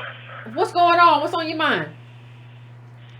Not much. I got my 83-year-old grandpa watching, so I really wanted to frame this Joe Biden thing in the like context for him, because You know, he said a couple weeks ago he said he was voting for Biden. It kind of irritated me, right? So, okay, so I was born in '94 when the crime bill came out, right? And like I got a couple friends I grew up with, 6 or 7 of us, right? And how about I'm the only person left because of this crime bill, right? I got friends that's in jail until 2042, 2040, all kind of stuff, right? So my mom's first husband went to jail from the time that I was 8 until I was 18 for less than a kilo of cocaine. You see what I'm saying? Yeah. So like, my dad died in prison. You see, all my friends are in prison. For the most part, all the people that I grew up with are like in prison, or they just dropped out, like they just unemployed and they don't want parts with whatever's going on in society. You see what I'm saying? So like, that crime bill gutted my whole life, basically. You see what I'm saying? Like I don't like everybody that was around me that, you know, I was supposed to grow up with. We had plans. You know, I had a friend. One of my friends that's in jail was supposed to go to the military. He went to jail a couple weeks before he even was supposed to get deployed. You see what I'm saying? So Yeah, like, got him. Like that '94 crime, like we can't vote for Joe Biden, like at all. My whole life is socially is gone because of him. You know, so I really just wanted to call up, like, and tell people, like, I'm about to be 25 this summer. You know, and I got a couple friends, I got a couple cousins I can call up maybe, but I don't have no friends. Like my friends is gone. You see, I got a JPay on my iPhone. That's how I talk to my friends. You see, and that's all because of Joe Biden. You know, like, and my mom, like, even my mom's first husband, my stepdad, I grew up with him in my life. He was gone from the time I was in 3rd grade until I graduated from high school.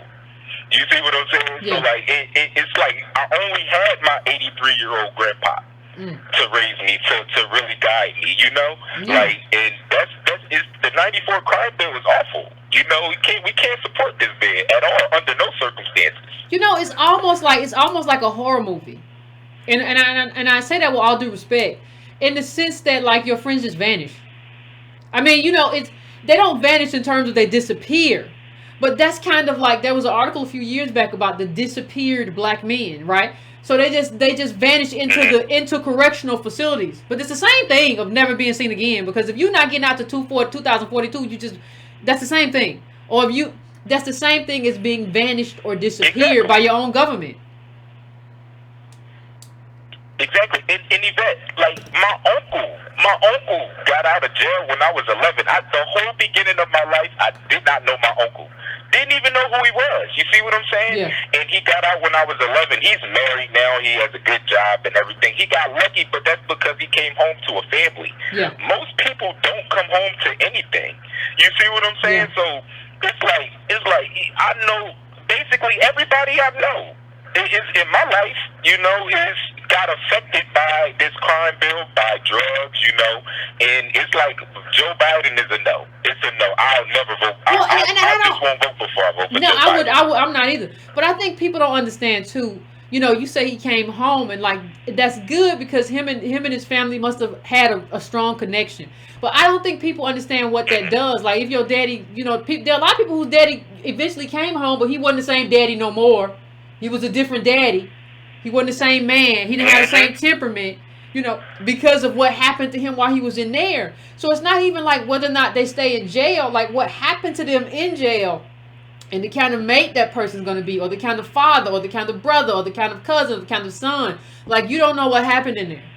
And so, like, you bring that outside, and there's no rehabilitation, there's no kind of therapy, there's nothing to deal with what happened. They just drop these people off back in the community. And people say, well, Yvette, don't you want them to get out? I do. But you have to have help. I need this person to get help finding a job. I need this person to get help. I need this person to get mental, because it's not natural to be locked in a cage with all of the violence that happens along with that. So I need this person to get a lot of help that you're not willing to give them. You just want to bring them home and not give them kind of any support structure to move.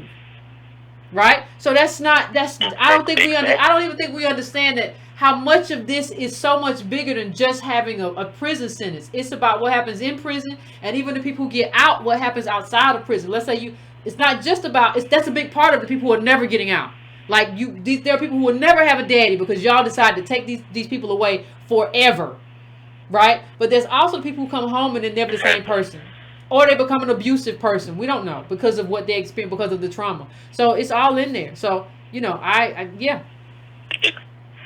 Exactly, Yvette. And I really appreciate, what you, Tone, Dr. Darity, everybody. I appreciate everything that we got going on right now.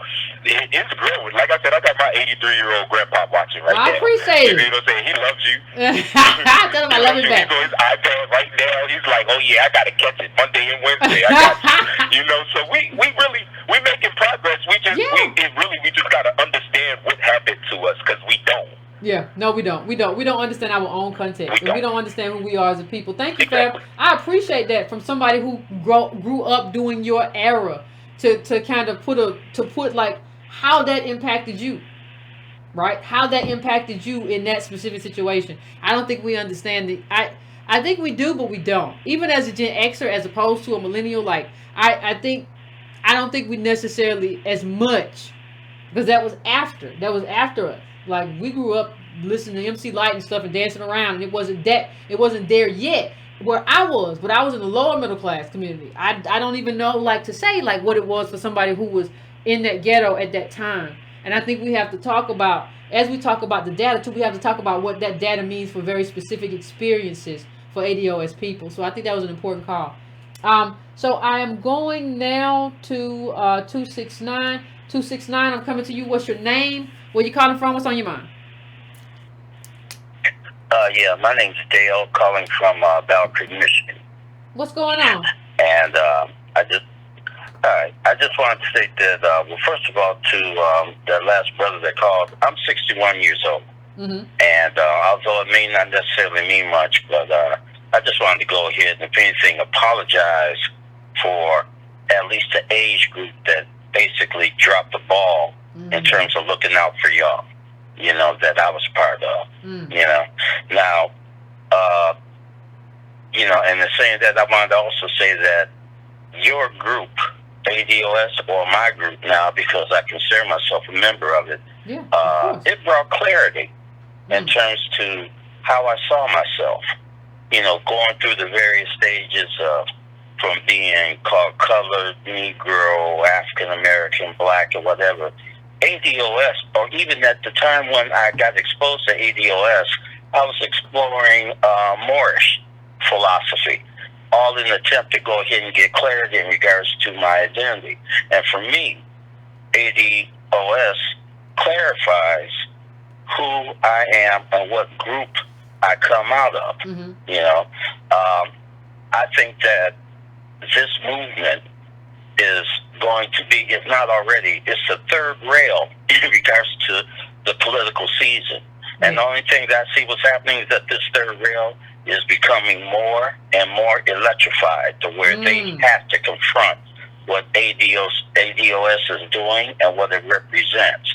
But I also see that what's going to be happening in the future, there's going to be all kinds of, quote, black groups, unquote, that have their particular interests that are against the interests of ADOS. You've already pointed out a number of them and a number of individuals. I find it surprisingly that I know Sharpton knows that he's ADOS, but from his associations, he can't more or less confront that and get on board with in regards to what it is you're doing, because he's, in his mind, he'll probably lose too much. But what really surprised me was that there were other researchers that I respected, even on the internet, such as Dan Calloway, making negative comments in regards to ADOS, calling it a distraction, and then you got the Pan-Africanists like Umar Johnson, who's vested interest in that. Well, if he claimed he was ADOS, well, that just shrinks his pool of potential donors for the school that he wants to go ahead and build, And I see the situation getting more and more intense, that there's going to be funding of these individuals to come and speak out more and more against ADOS, hitting the group from all sides possible. And the only thing I would suggest is that for what y'all doing, from that aspect that you and Tone are doing interviews and whatnot, hey, you're pulling a page out of the Prince book, which is giving them a mystery sandwich. You and Tone pick the time when you want to go ahead and talk to the media, and you can go ahead and shape the way the dialogue is going to be expressed.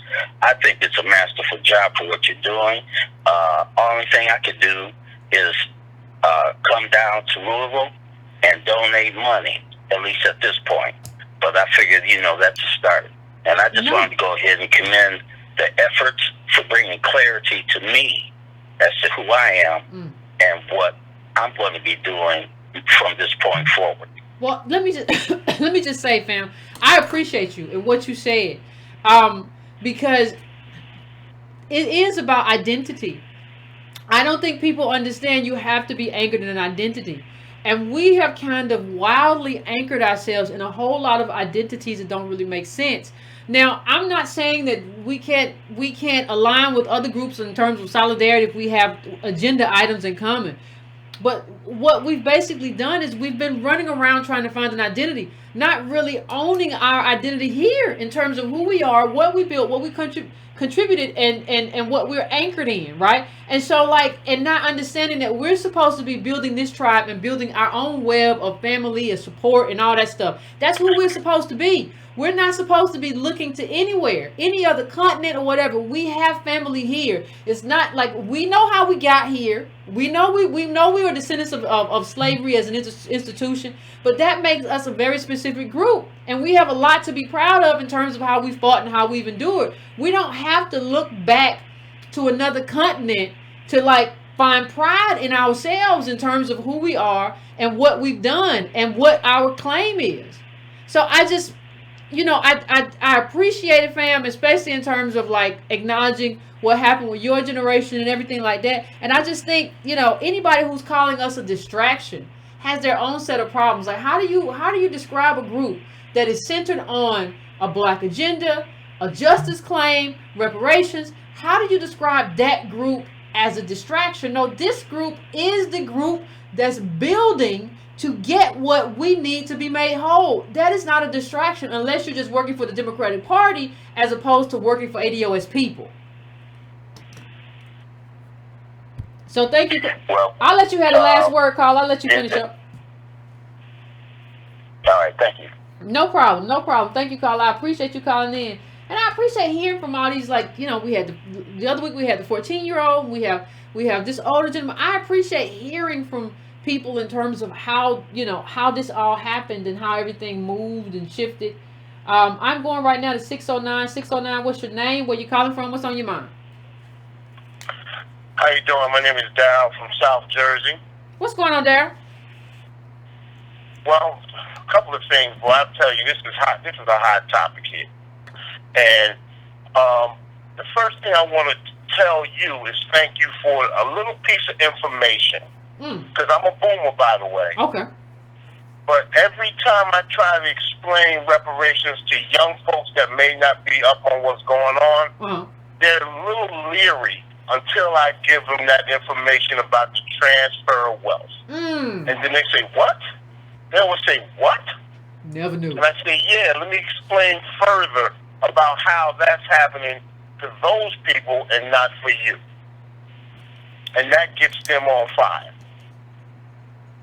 Yeah, nobody knew. Thank you for that. Nobody knew, Carl. See, part of the problem is that we didn't know that there's an article in the Atlantic that says white kids are, living great off of their parents and grandparents' wealth. So but they don't talk about it. They don't talk about I get all of this stuff from my parents or my grandparents do this. This one pays the car note. This one pays the rent or whatever. Or this one they give us this much still as every month, to help us out as a stipend. Or we're gonna get this much when they pass. Nobody ever talks. They don't talk about what they get. But when you look at the data and you see what they get, and they're getting it because not they work hard, they're not better people. They're getting it because they were able to take advantage of the New Deal in a way that we were not. So they were able, and not only the New Deal, going back through slavery and able to build and accrue wealth and get catapulted to the middle class in a way that we weren't. in terms of being white during a specific period. And now what's happening, because labor isn't getting any money, they're all transferring their wealth to their kids, and we don't have anything to transfer but poverty. And like, you have to know, because white people ain't talking. They don't talk about what they get. Like, they'll tell you they poor. Like, yeah, it's hard out here.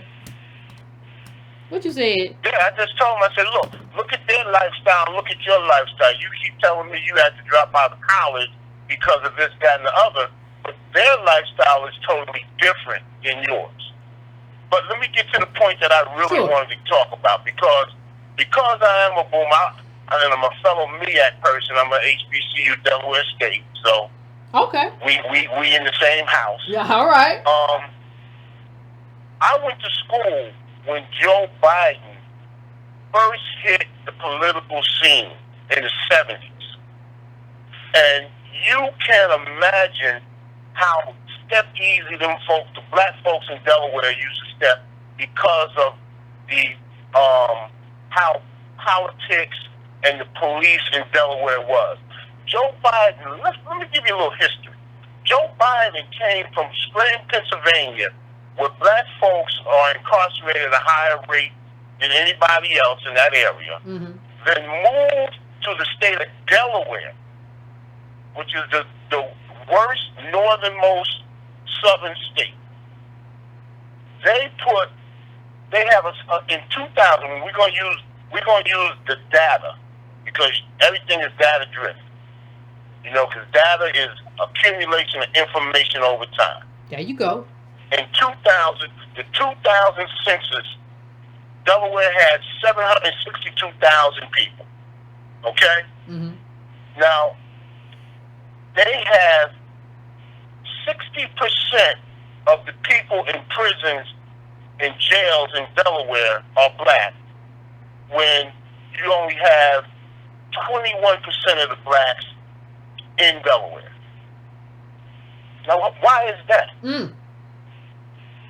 You know, also, Delaware is one of the few states where you cannot get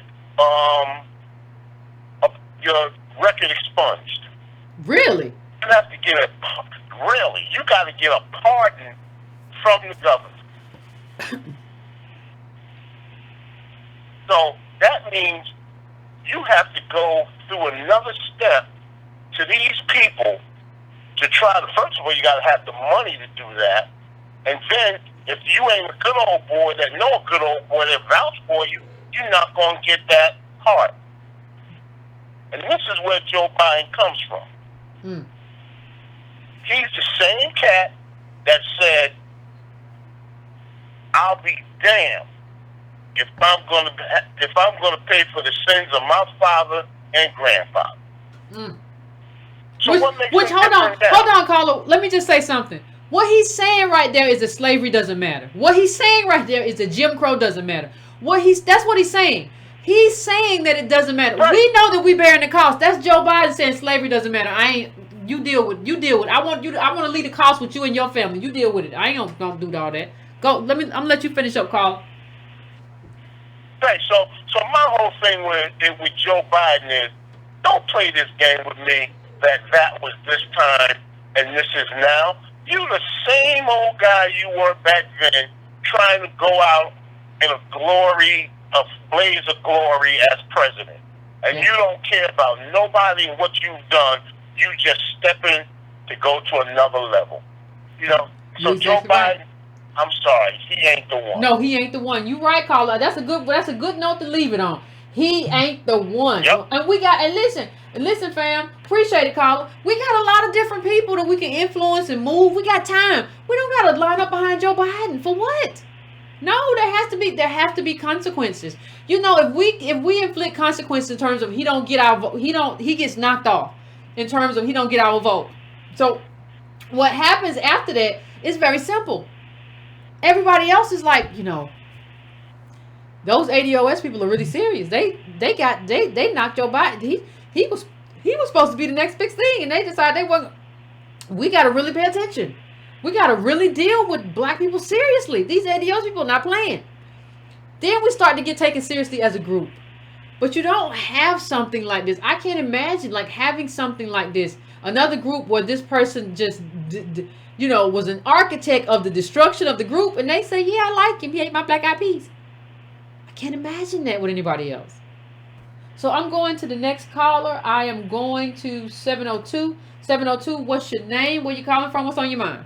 Hey, Yvette. Hey, what's going on? How you doing? Pretty good. I can't complain. Yeah, it's me again, 702 out of Vegas. I don't like to say my name because I don't trust people. Make up a name. Call yourself Charlie. You Charlie today. Charlie. But let me say this though. I'm very proud of you and Tone. I am very proud of that because I'm not a baby boomer, but I'm an early generation Xer, and I had these conversations when I was in college with my mentors because everybody back then was a striver.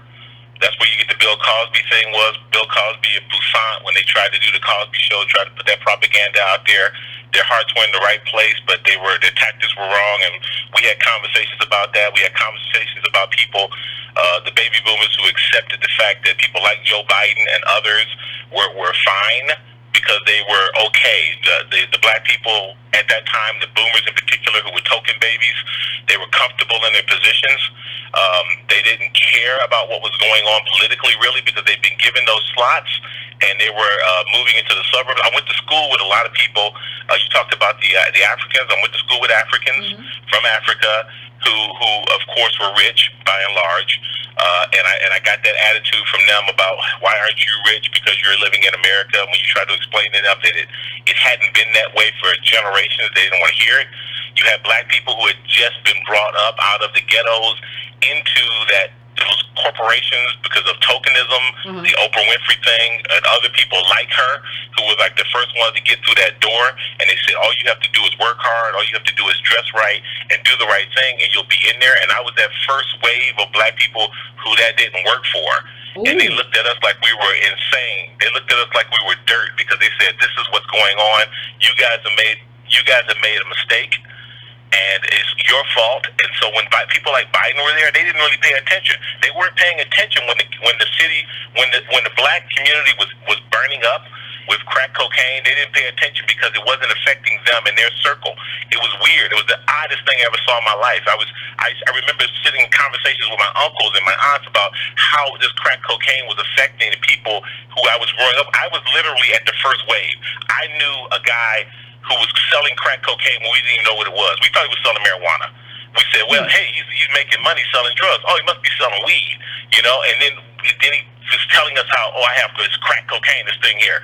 And I was like, what are you talking about? What is that, right? It was a totally and absolutely new thing. I was going to school and taking chemistry courses, and I was recruited by a guy who was actually in law school to be a cooker. He said, hey, I need somebody. I know a guy. He was selling crack to get through law school, and he was like, I know a guy who can use you. You can make a lot of money doing this. You're protected. You're the cook. You're fine. And I was like, what are you talking about, man? What is this? It was just that early in the crack epidemic that it was still sort of whatever this was. And as it went on, I started seeing, girls I went to school with going to prostitution. I saw guys that I grew up with literally just being destroyed. I mean, just ending up. I won't mention any names or anything like that, but I know one guy who he started selling himself for rocks. And it was a Holocaust. And I was telling people there was a Holocaust, and the boomers, the people who should have been my elders, who should have been protecting us, who should have been giving us advice and guidance and talking to the people like the Joe Bidens and the rest of these clowns and saying, hey, this is ripping us apart. They were too busy dealing with their own success. They were too busy going on vacations and having these lavish family reunions with them, talking about how, well, my son and my cousin, well, my nephew, they're just not making it. I don't know what's wrong with them. I don't know why they get their act together. They got a degree. Why aren't they making it? How come they're not getting these jobs? It's like, well, corporate America, the IBM and the rest of them, they're not hiring us anymore. They're not doing that anymore. By the time you got into those, like you said, those Reagan years in the 80s when the Republicans had their power, they weren't hiring us anymore. So you talk about what happened, that was the thing. There was an article in Time magazine that showed a split down the middle. I'll never forget it. On one side, there was some basketball player, and it was on the other side, there was some guy who was selling crack cocaine. And they were talking about the bifurcation of the black community. And it was like, the people who are working hard and the people who aren't. And this was a story. This was a narrative that was being put out there. There were people who were strivers and people who were just no good, ne'er-do-wells. And older black people were buying into that crap. It was the most disgusting thing. I have mentors. You mentioned some of them. I've been in the room with some of these people. Some of them paying ask us your name. One of them in particular, I won't name a name. One of them in particular is one of my mentors, and I know him. And he was one of them too. Well, if you would just get it together and blah blah blah, you could. It's like, man, they don't do that anymore. They don't let you in the door with a master's degree anymore to get these wonderful positions. You're full. They're full. And I kept telling them, they're full. They don't have any more space for us. That was it. That was the olden time. And when you're a bottom caste fam, you need the government to say you got to hire them. That's why the government attacked quotas so harshly. Like when people would, that's why they got Lonnie Guinier, even though her argument wasn't in favor of necessarily quotas, but that's why they were like, she got to go, and they made Clinton get rid of her. Because once you have to have the government saying, you have to hire these people to give them opportunity to be American. You have to have the government doing that. There's no institution that's big enough for that. And there's nothing you can do. And so what happened is we had this whole mentality. You're right. Like, I got mine, you got to get yours. And nobody was thinking, well, everything has changed since when you got yours. Like, King took a bullet and all kinds of stuff happened for you to get yours. And so now that's not happening for me. And so I can't get mine. Well, I don't know what you're going to do because I did it and you must be able to do it. I remember Dr. What was it, Asante last week, who was like, well, we could make robots. And I was like, what is this Negro talking about? We could make robots. Like, he's saying that racism doesn't exist because he travels to Zimbabwe. Like, it was just the weirdest thing. Or we're equal. We just got to think harder or try harder. And like, no, we're a bottom caste. And you're right in terms of like, they didn't deal with the reality of it. They just dealt with, well, I did it, you should be able to do it too. I made my way, but you didn't make your way. Government made your way. Like, government paved the way, and then y'all didn't protect what government was doing and push harder for more. Like, you should have been saying, instead of just getting complacent and going to work every day and enjoying the fruits, you should have been saying more. You got to do more. You got to have, labor has to have more power. My people need reparations. My kids need this. My grandkids need that. Y'all just went to work and y'all was happy and you had a very stable life. But for us, we got a lot of instability. Gen X down, we got a lot of instability. I'll let you finish up, Carl. Absolutely correct. You're absolutely correct. And that's why I said I am so proud that you guys have taken up that narrative and are pushing this. You need to push this unapologetically because this was presented to these people and it was presented to everybody, but it's pushed back. You mentioned Lady Grenier. That was an interesting time because when Lady Grenier fell, there was not support for that woman. There should have been, because what she was saying was absolutely correct and she was pushed down, and Bill Clinton should have been held responsible for that. He was not. He was given a pass on that. He was given a pass on leaving her out there in the wind, and he should not have been. It was another moment. There were many of those moments going on at that time. I mean, all of those guys. And not only, you know, any of that. And you know, part of the problem too, Carla, not only that, like, even in terms of this cheating scandal, like Lonnie Guinier wrote a good book on meritocracy. Like, part of the problem too is that these people, we've gotten into a space where we don't read no more. And I'm not talking about us as a group. America doesn't do it either. But like in mass. But we bear a very specific consequence when we don't do it. Like, I can't deal with what white people do because they got wealth. Nearly all the wealth is held in white hands. So there's stuff that if they don't do it, they still gonna be all right. We gotta do it. We have to access information. If we really understood what this meant, what they were signaling, what Clinton was signaling to Republicans in white America about getting rid of her, we would have protested the White House, not for her as an individual, but for like what she was standing for in terms of what they were gleaning that she stood for in terms of racial redress. Like, we should have done that, but instead we kind of sit back like white people or something, like we white, like race isn't a thing, and we sit back and we're like, well, you know, he had to do that politically for himself.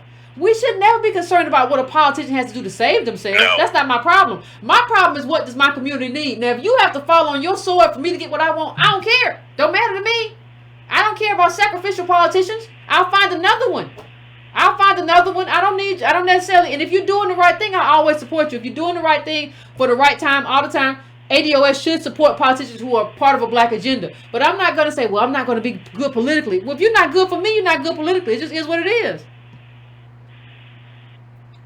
Yeah, and the thing you're saying is correct. That's once again, this is why I like what you guys are talking about, because you're doing what you're supposed to. You're demanding things from these politicians. Before, we were always happy if they liked us. You're talking about it with that eating the freaking macaroni or whatever the hell. That whole thing about them liking us. And no, it's not about you liking me. You're supposed to be there doing things for me. Well, we've gotten into this. It's been a generational thing that's going on. It's been passed down. If they like us, we want somebody to cuddle up to us. And Clinton did that crap. Come around and pat you on the back and eat your food and come to your church and do a little dance or whatever the hell. And we got into that crap as a culture. And I called people on that.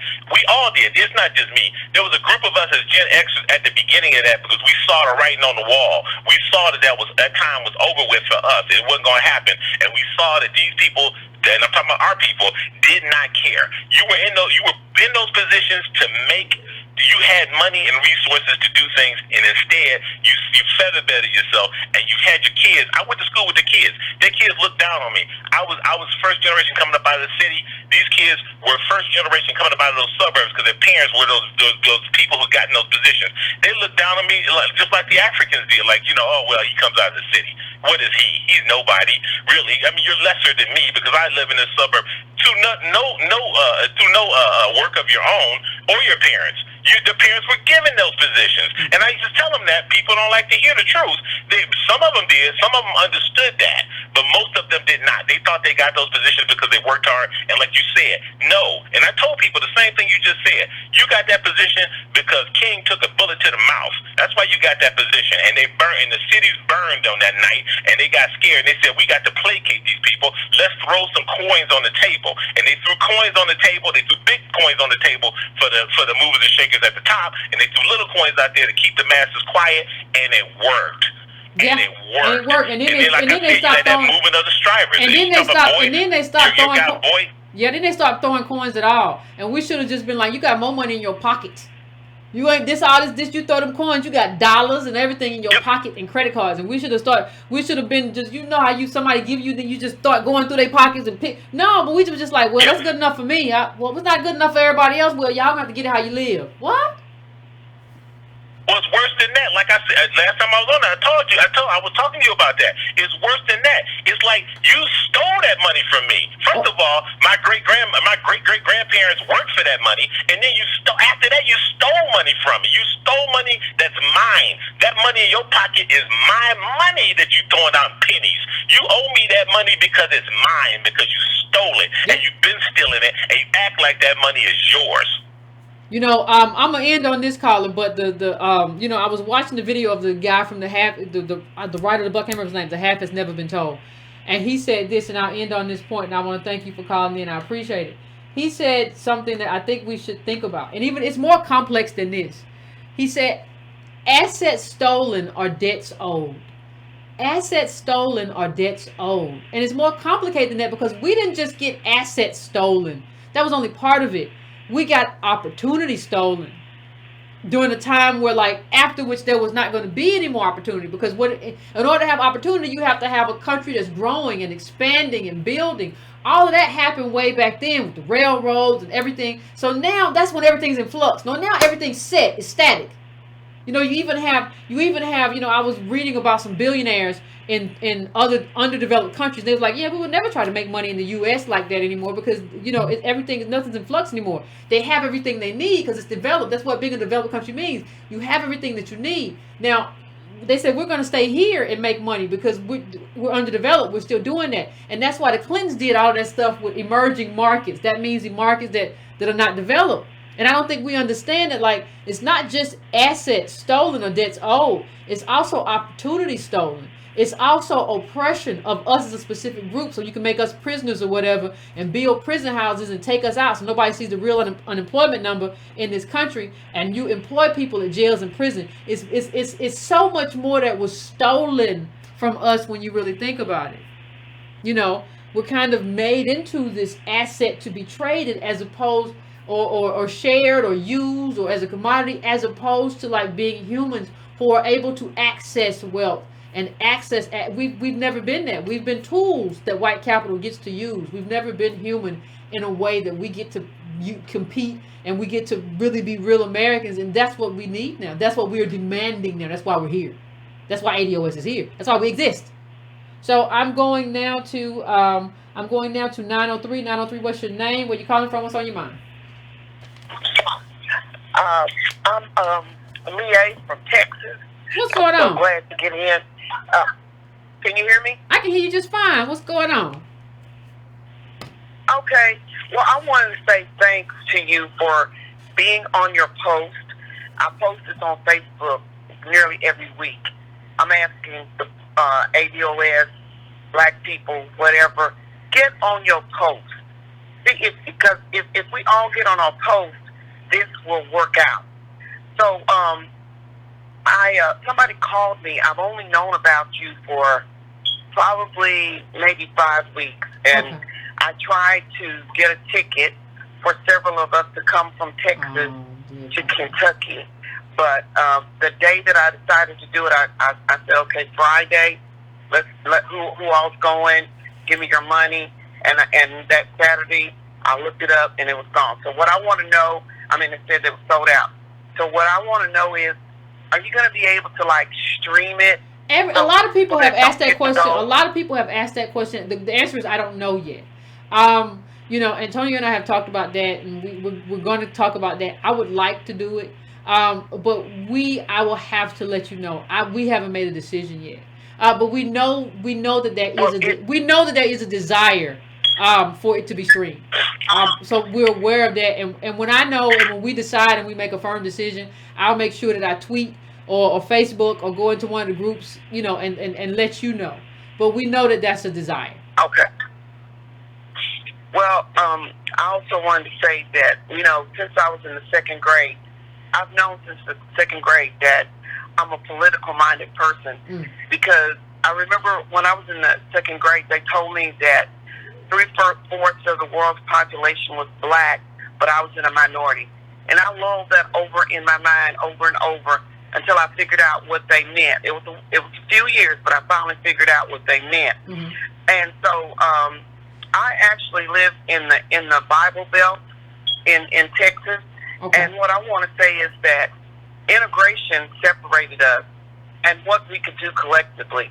Because, the mindset of the people, once you start trying to mix like a solution and the particles and the molecules get mixed up, it may appear that they are other than what they are, even in a mixture or a solution.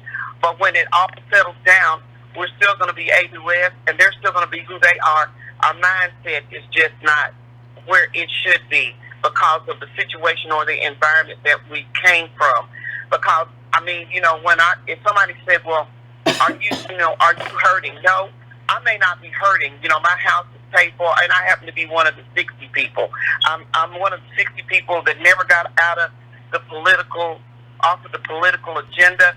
I believe that in Genesis 15, it says that after 400 years of slavery, God is going to judge the people that took us into slavery, and we're going to come out with great substance.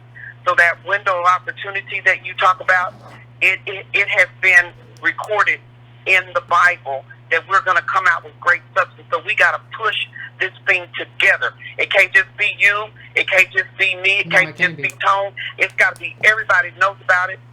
We have I started an organization last year, getting people mobilized. And I went up to the pulpit and told my pastor, I said, God is telling me to mobilize.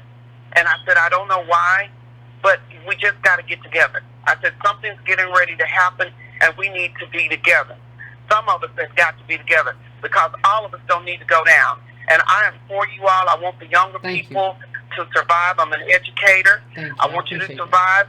I have children that are in their 30s. I have grandchildren. Don't you think that I want for them what I didn't get for me? I would hope so. Yeah. Oh, absolutely. Yeah. And my mother just passed last year, and I kept telling her, stop eating so crazy so you can hold on. I said, because we're going to get some kind of reparations. I said, I just feel it coming. But so, you know what, fam? I don't tell you that I appreciate you. No, I appreciate you too, and I want to thank you for calling in. I appreciate you too. I'm going to end the call right there. But what I want to say is, the caller made a good point in the sense of everybody has to work. And what happens is I see from too many people who are online, everybody wants to just kind of, I talked about fence straddle, but it's not even really fence straddles in the case of like, no, it's kind of like you just want to be on the sidelines and you want to watch me fight, or you want to watch Tone fight, or you want to watch her fight, or you want to watch the people that called in fight, or some of y'all, you know, like we got too many people. I'm not talking about necessarily us as this Breaking Brown group who tunes in. We got too many people who just want to watch the fight and want to tell us what we losing. Well, Yvette, what you should have done is whatever. No, the question is, why weren't you in this fight? The question is, why weren't you backing me up in this fight? The question is, why weren't you on the field? Like, you don't just get to come on the field and be like, and then throw on a jersey after the fight is over and we regrouping, or we all bloodied and stuff and we trying to fix ourselves up. Well, see what you should have done. Why you got this jersey on? I'll tear this thing off of your body. I'll leave you naked. Because what do you got this jersey on for?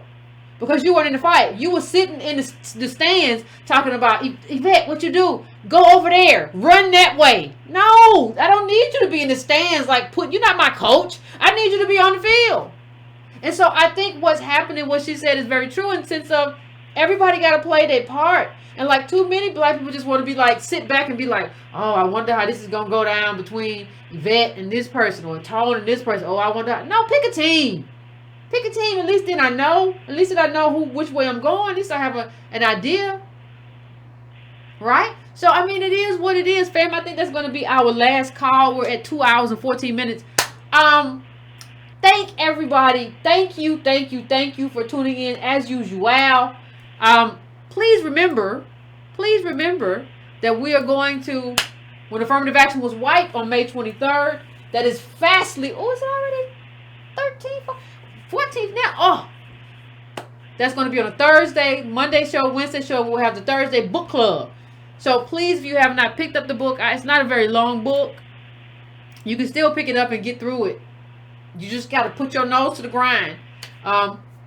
If you haven't liked the show, please like the show. That's important. That is important. Please also share. Please also, you can go to patreon.com/YCarnell to make a recurring donation. You can go to donatebrown.com to make a one-time donation. You can also go to subscribetobrown.com just to add your name to the email list. You can subscribe to this channel if you haven't subscribed. You can hit that bell. That bell is just so you get notifications when I'm on. If you have not done that, I appreciate it. And I appreciate the conversation that we're having. And as usual, we will be back. We're going to be back on Wednesday having a different conversation about a different thing. But we have to stay in this phase. And the one thing that I want to kind of drive home is that none of us have a crystal ball. We don't know like how hard we're going to have to push when. Like what next week means versus what we're doing a year from now versus what we're doing election day. All of this stuff is always in flux. But everybody just got to play a position and play it no matter what the game looks like. No matter what the game looks like today. Some people just want to, I feel like, run into the game when we start winning. Like, okay, if they're going, when they say, I'm going to do reparations, everybody want to run on the field with a jersey and just shake around. No, like, get on the field now. Like, because that's going to determine how all this unfolds. Like, the pressure that we apply. And it's too many people who are just like, I don't really want to be on the field unless I know they're going to win. If I see, like, they get up in the score, then I'm going to get on the field. But other than that, then I'm just not really going to do it. And I think we have to get that mentality out of us. We're a tribe. We have to fight for our tribe. Primarily, we have to put our agenda first. That is not any kind of voter suppression. That is saying that this is what we want. And that's what politics is. Politics ain't nothing but money split up. That's what budgets are. So, anyway, fam, thank you. We will talk next time. But until then, finish your libations and get some rest.